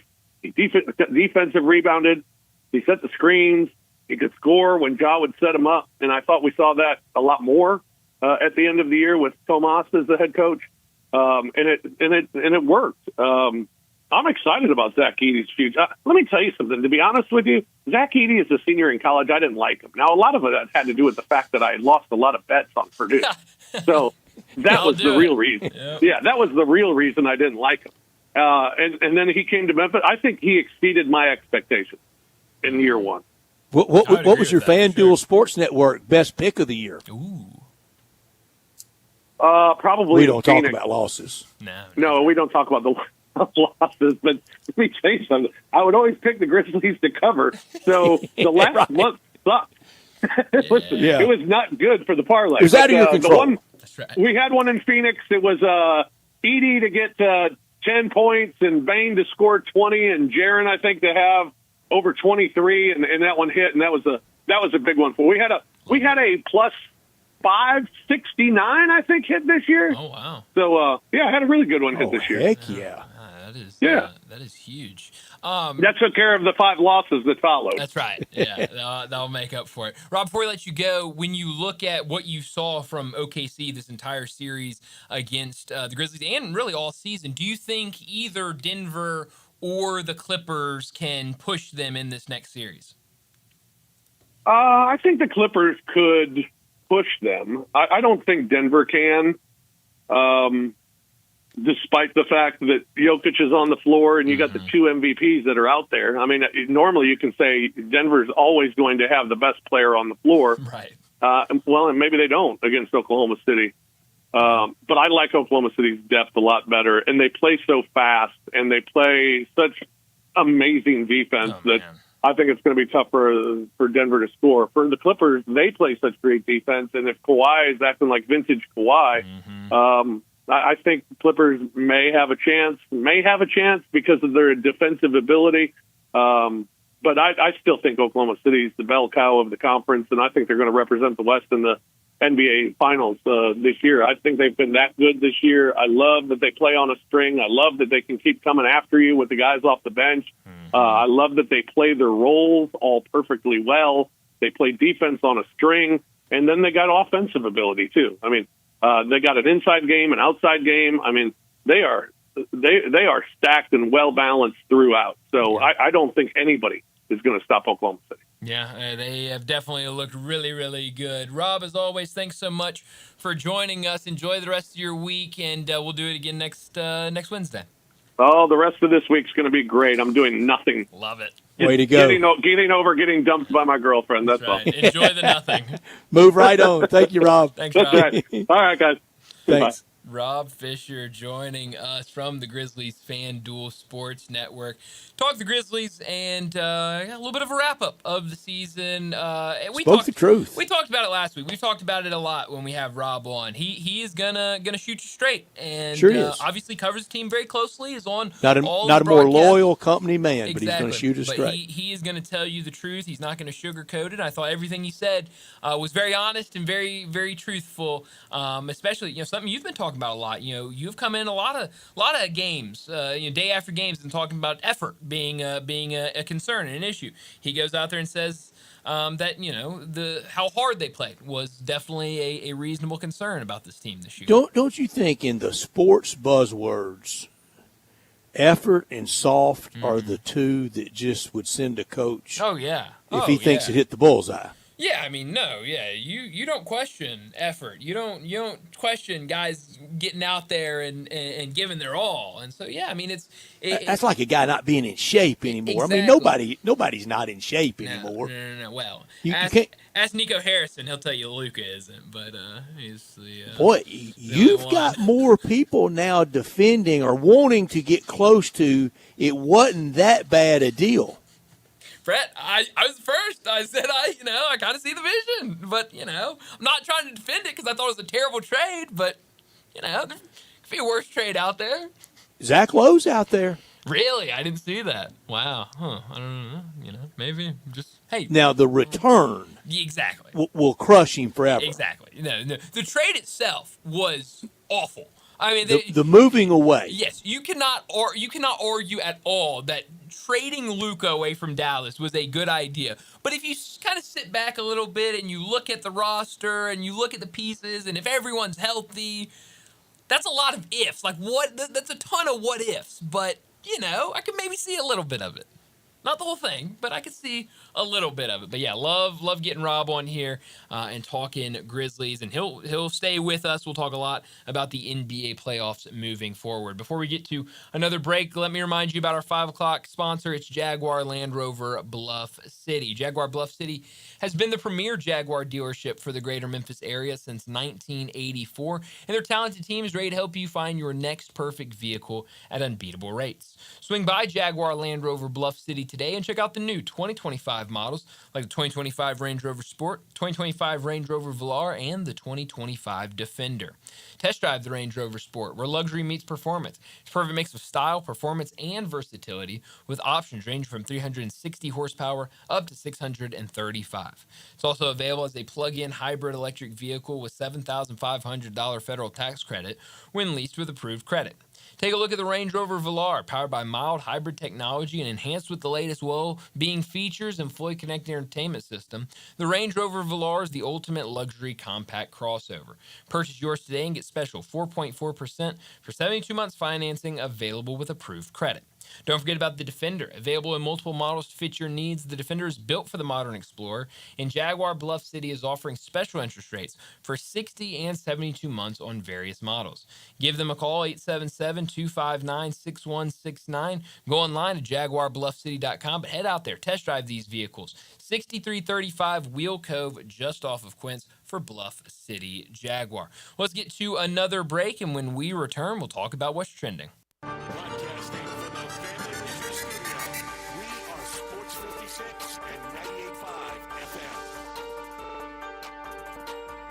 There's an institution in East Memphis that I love talking about. It's the Spirit Shop at 4848 Poplar Avenue, right down the street from Clark Tower, and it looks like a log cabin. It's been around Memphis since 1969 with a family-owned, friendly, knowledgeable sales staff that is just a wonderful place to go. I love going in and talking wine or bourbons, and they've got such great selection. So if you've not visited the Spirit Shop in a while, it's been remodeled. You'll love what you see when you need spirits. Tell Eddie Wallow said hello. Jenkins Floors and More invites you to their retail warehouse where they pass wholesale savings on to you. Jenkins Floors in Hernando, Little Rock, and Cleveland, Mississippi specializes in flooring and carpeting, tile, foundation shutters, and blinds. Jenkins makes your life easy with a 2-week turnaround. Contractors, builders, or family projects, call 662-469-9350 for a free estimate. Owners Timmy and Rebecca Jenkins say hello to Sports 56 fans and look forward to your business. Step up your wings game at East Coast Wings and Grill with 60 wing flavors and 7 heat indexes. Do you have what it takes to turn the heat on your wings up to insanity? East Coast Wings and Grill is family friendly with a large variety menu to satisfy the whole bunch. Sign up today for the loyalty program and taste the rewards. For every dollar you spend, you collect a point. Earn 100 points and receive a $5 reward. Next to Lowe's on Highway 64 in Marble, come try America's best wings at East Coast Wings and Grill. It's time to get your Kia on at Gossett Kia on the Pike. How about a new ride for under $6 a day? 2025 Kia K4 LXS. We Gossett $159 a month. 2025 Kia Sportage EX. We Gossett $269 a month. And get more power, larger cargo area than Nissan Pathfinder in your new 2025 Kia Telluride S. We Gossett $398 a month. All $49.99 to a signing 24-month lease, and they're all equipped with Kia's 10-year, 100,000-mile powertrain limited warranty. We'll see Bobby J. He's waiting to put you in your new Kia today. Gossett Kia 1900 Covington Pike. Online, KiaCovingtonPike.com. If you want it, we got it at Gossett Motor Cars. Acquisition fee, 20,000 miles per year, 20 cents excess mileage, 12,000 miles per year, $49.99 to its signing. Must finance through KFA, K4, SEO 87349, MSRP 25320, Sportage S719 2005, MSRP 30,660, Telluride SG 596,204, MSRP 41,060. Includes all rebates and incentives. PF 895 excludes tax title and license with approved credit. Dealer stock only. See dealer for complete details. Offer valid through 5/2/25. Online radio show is on WHBQ Sports 56 and 98.5 FM. Every Monday night at 6, hear the latest news on your Ole Miss Rebels with Nancy Porter with 24/7 Sports. Former Ole Miss defensive tackle Mike Fitzsimmons, Gordon Moore covering SEC sports and former Ole Miss baseball announcer Gary Garvey from kickoff to through the extra innings. Your Ole Miss Sports on the Rebel Yell Hotline Show. Right here Monday night at 6 on Sports 56, 560 AM and 98.5 FM. Your Mid-South Sports Station. Sports 56 traffic. Good afternoon. It's gotten heavier over here on 240 East up by Poplar, right on schedule where it's bogged down at times or just heavy on 40 East from Sycamore View Road all the way out into Fayette County. You should come off the interstate over here at Jackson going outbound on Ossipee Highway. That seems to have picked up quite a bit. Weimer's Jewelry is your diamond engagement ring headquarters. Go by and see them and shop local at Weimer's Jewelry, 7525 Highway 64. I'm Commander Chuck with your on-time traffic.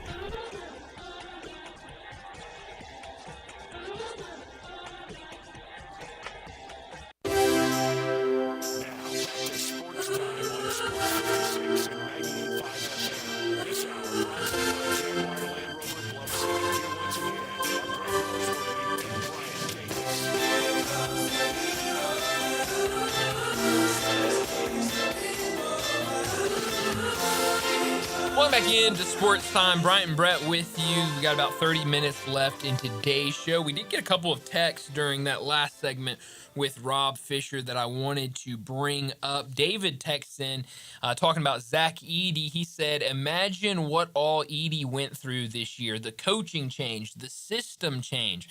Now imagine if he had some veteran leadership to pick him up. Absolutely right. I mean, throw in the fact that he's just a rookie, trying to just figure out the NBA and kind of how to play at that next level. We hear so many guys talk about how different playing in the NBA is to playing college basketball. I mean, it takes time to adjust, and then you throw all that other stuff on it. It's tough. I wasn't wild about the pick, but I think I liked it a little better than you did. Oh, absolutely. Absolutely. And you didn't crush it. No, certainly not. But I was okay by it. And I think a lot of it for me, I go back to a game that really doesn't exist anymore. Mm-hmm. So I don't know why I go back to that, of point and post. Mm-hmm.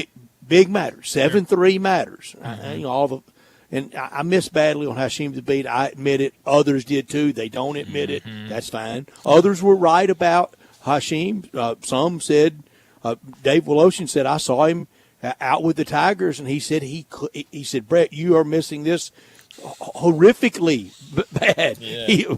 He said he can't run. He was right. I was wrong on Hasheem.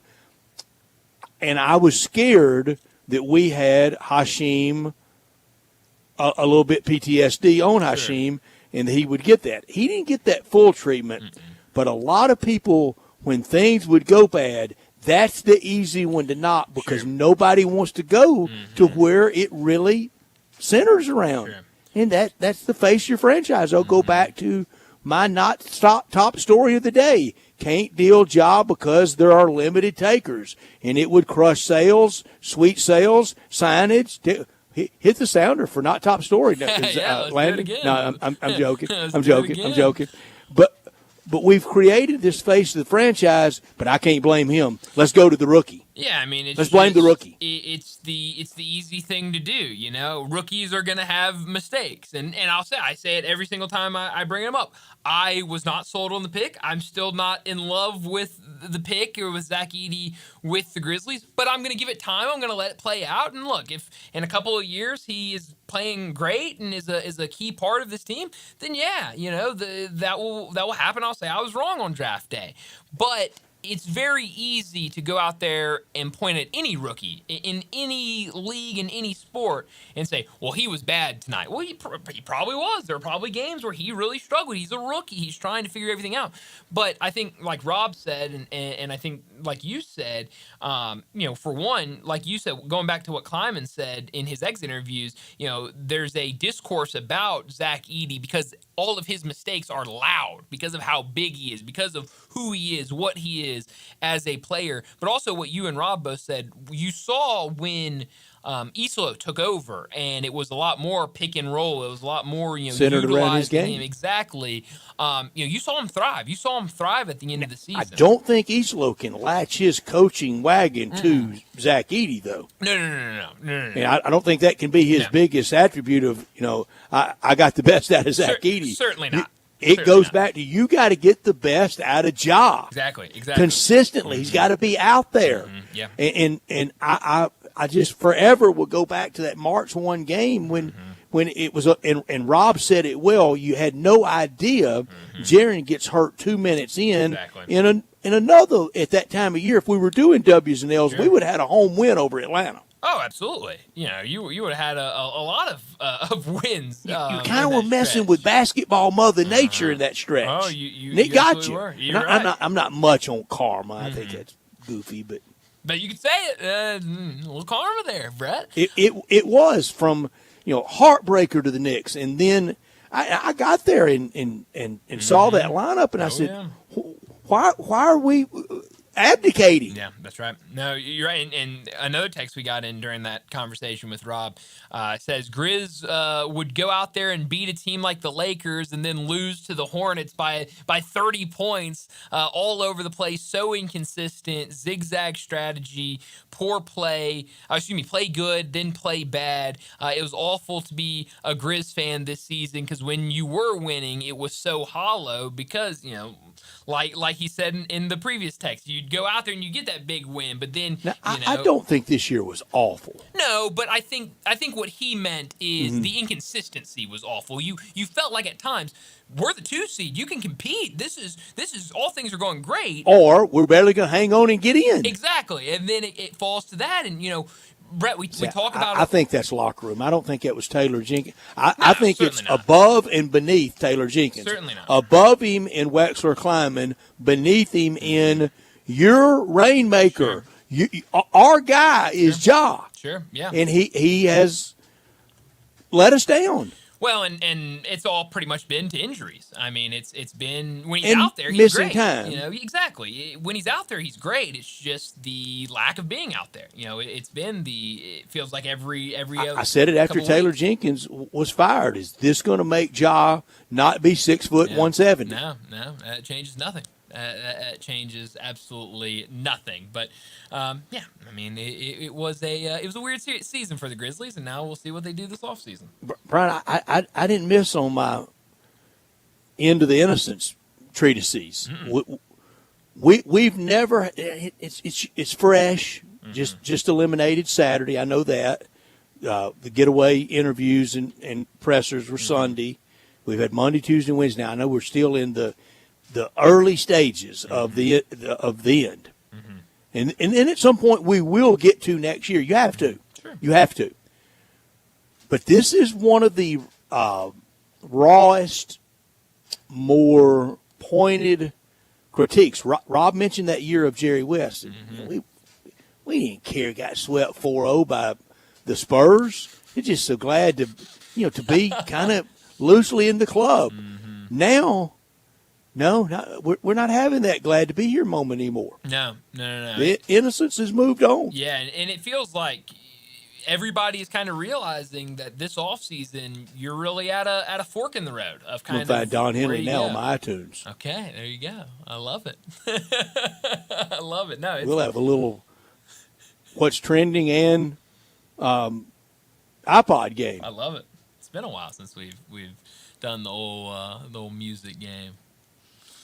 It's off season for you, I guess. But I don't know why I can't find it. I was about to say.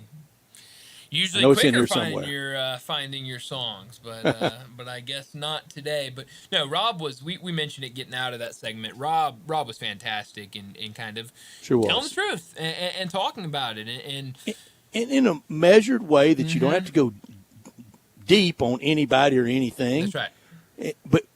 But people can criticize or critique things they love. Yeah.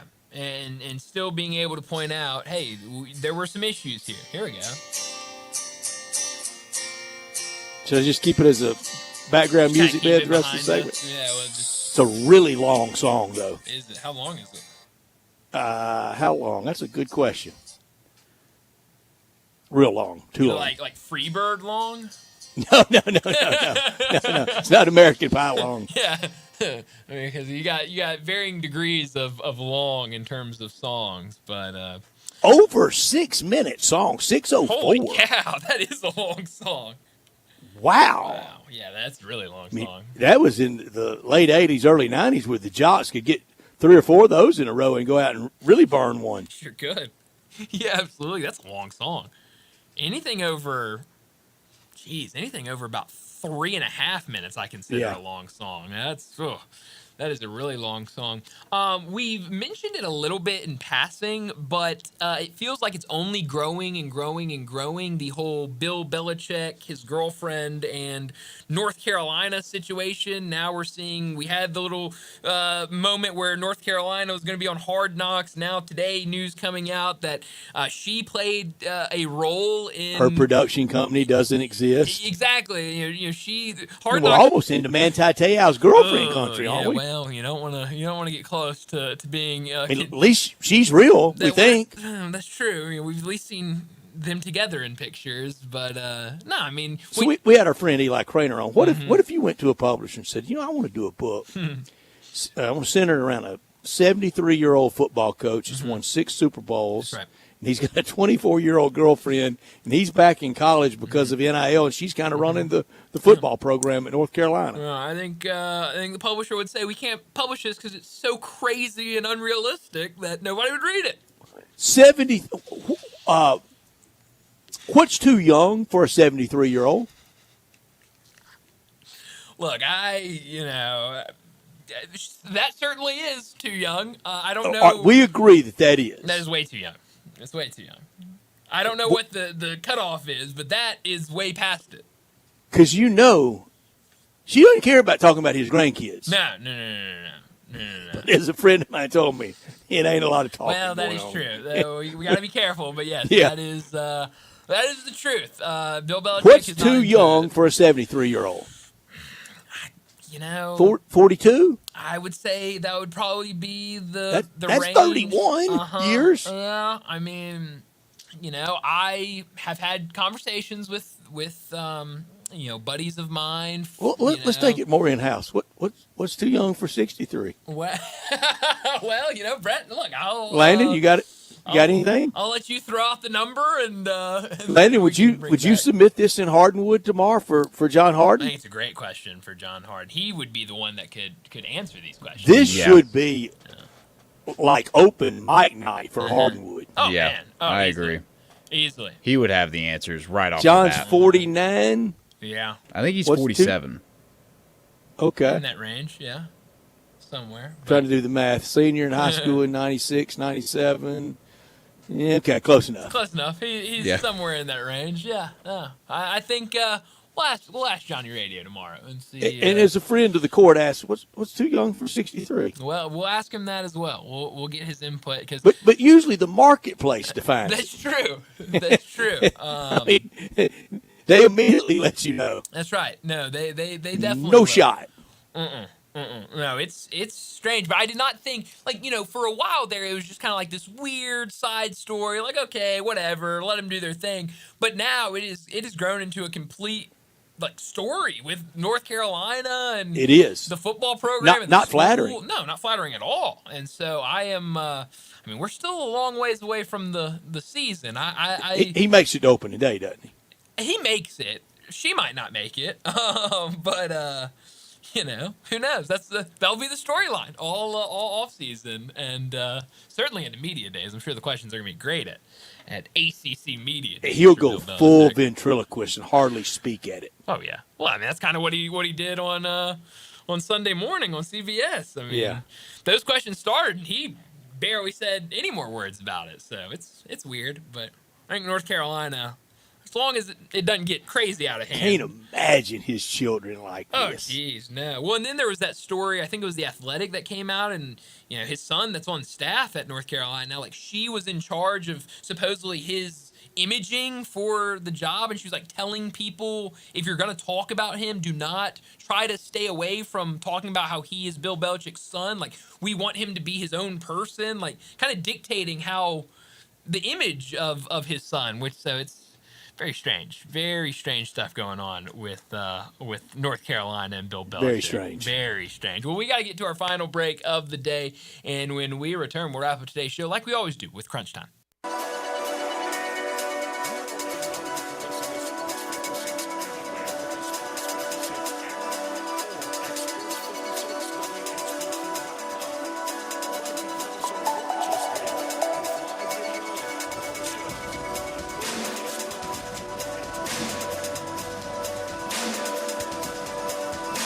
Locally owned and operated for over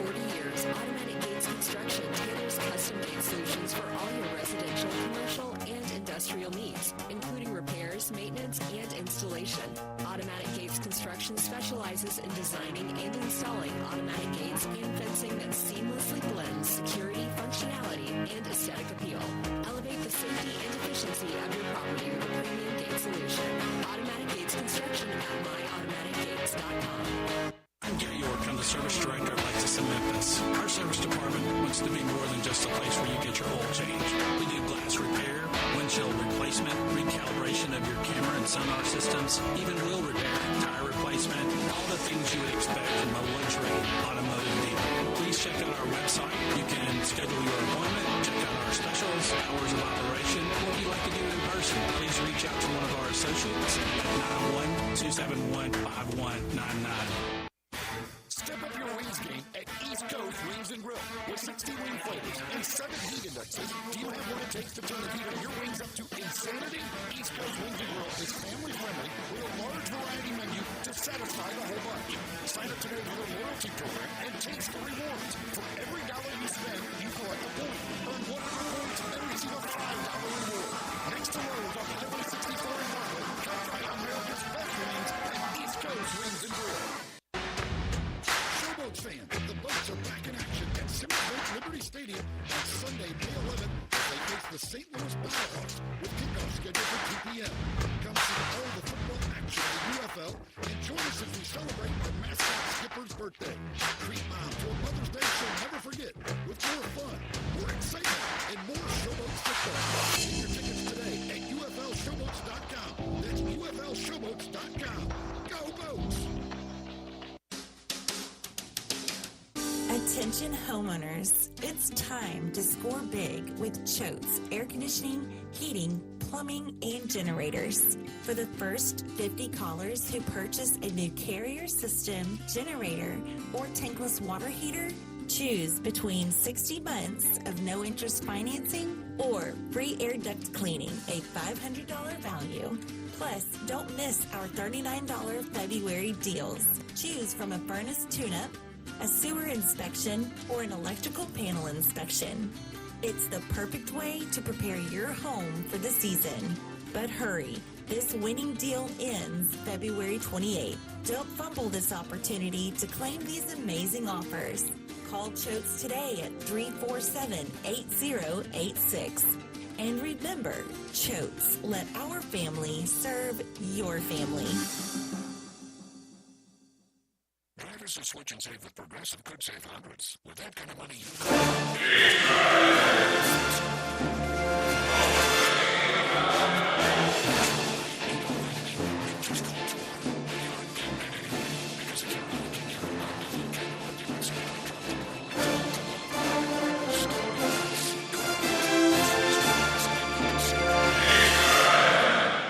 for water bottles. Progressive Casualty Insurance Company and affiliates not available in all states. Potential savings will vary.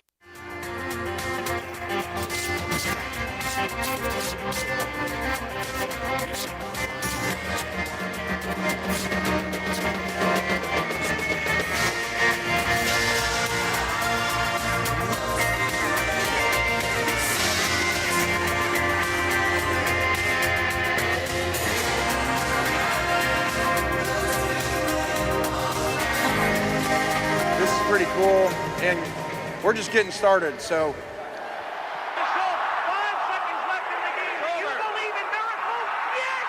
Spanning the globe. Go crazy, folks! Go crazy! This is for all the biggest crunch time. You are looking live. In your life have you seen anything like that? It's obviously crunch time. Hammer, nail, coffin. This baby is over.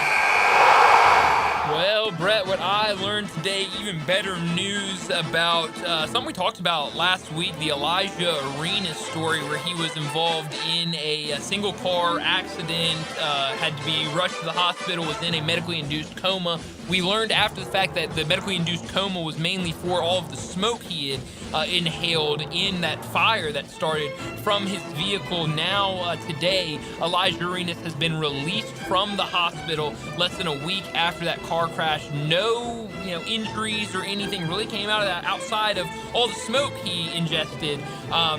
relatively okay, which is definitely good news. Son of for former him. Grizzly, Gilbert Arenas. That's right. So he'll go and play for the Must Bus next year over at USC. But definitely good news that it looks like he is going to be okay from that accident. One of the more forgettable Grizzly tenures in Grizzlies history was Gilbert Arenas. What I learned, back-to-back Rookie of the Year for San Antonio.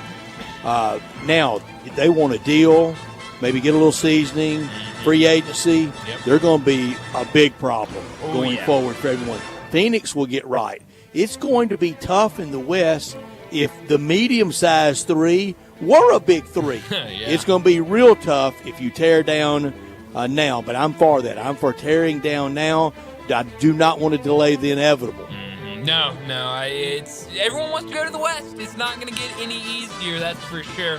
What I could have done without the news earlier today, Jordan Travis, the former Florida State quarterback, is retiring from the game of football. He was with the New York Jets, but announced earlier today that he was going to retire. This was part of the statement from him on November 18th, 2023. My life and career took an unexpected turn. I gave everything I had to the rehab process, but despite my efforts, my leg never responded the way we hoped. After much prayer and consultation with my doctors and medical team, I have been medically advised to retire from the game I love so deeply. Really a sad story. Really good quarterback at Florida State, was on that undefeated team heading into the playoffs and just hadn't been able to get right from that injury.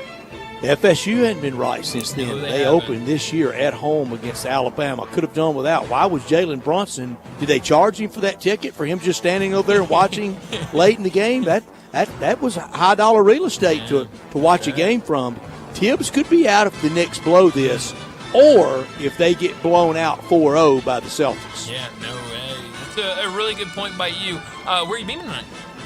Beam me too. It's already been a long day of baseball. But give me more A's at Rangers. Last night, the Rangers blasted them with 15. I don't think they'll get that tonight. Severino versus Evaldi tonight. It won't be a 17-run game. Last night, 15-2. Yeah, no, that was no fun, but hopefully tonight a little bit better. Beam me to the late night game tonight, Timberwolves and Lakers. Lakers have looked out of sorts in this series, and we know it's not because of the stars, it's because of that lack of depth, whether it is from the bench or in the front court. We're seeing them go with Jackson Hayes to start the game. He plays about 4 minutes. They take him out, and he never touches the court again. We'll see if they can show some fight at home. You mentioned it to start the show. You know they're going to get the calls tonight because the NBA does not want LA to lose and be kicked out of the playoffs on their home court. Yeah, it's not just beat LA tonight. It's beat LA and the Stripes. That's right. Can you imagine that end of the year wrap up if the Lakers go out? Man. If it's tomorrow afternoon? Yeah, it will. That won't be fun at all. That'd be broken into live by ESPN, won't it? Sure will be. It should be. 2 potential elimination games tonight in the NHL, and all the champs, Florida, play Tampa Bay tonight, and 2 in the NBA. Both could get extended, though. I think Golden State wins, and I think the Lakers win. Yeah, it should be fun. We'll see both these, like you said, closeout opportunities. I think Houston both wins games. tonight. I'm sorry. Yeah, and we'll see. Obviously, both of those home teams looking to avoid elimination tonight. All of the baseball, the NHL, going to be another really good night of action. But that's all the time we have. Enjoy your night. We'll talk to you again tomorrow afternoon.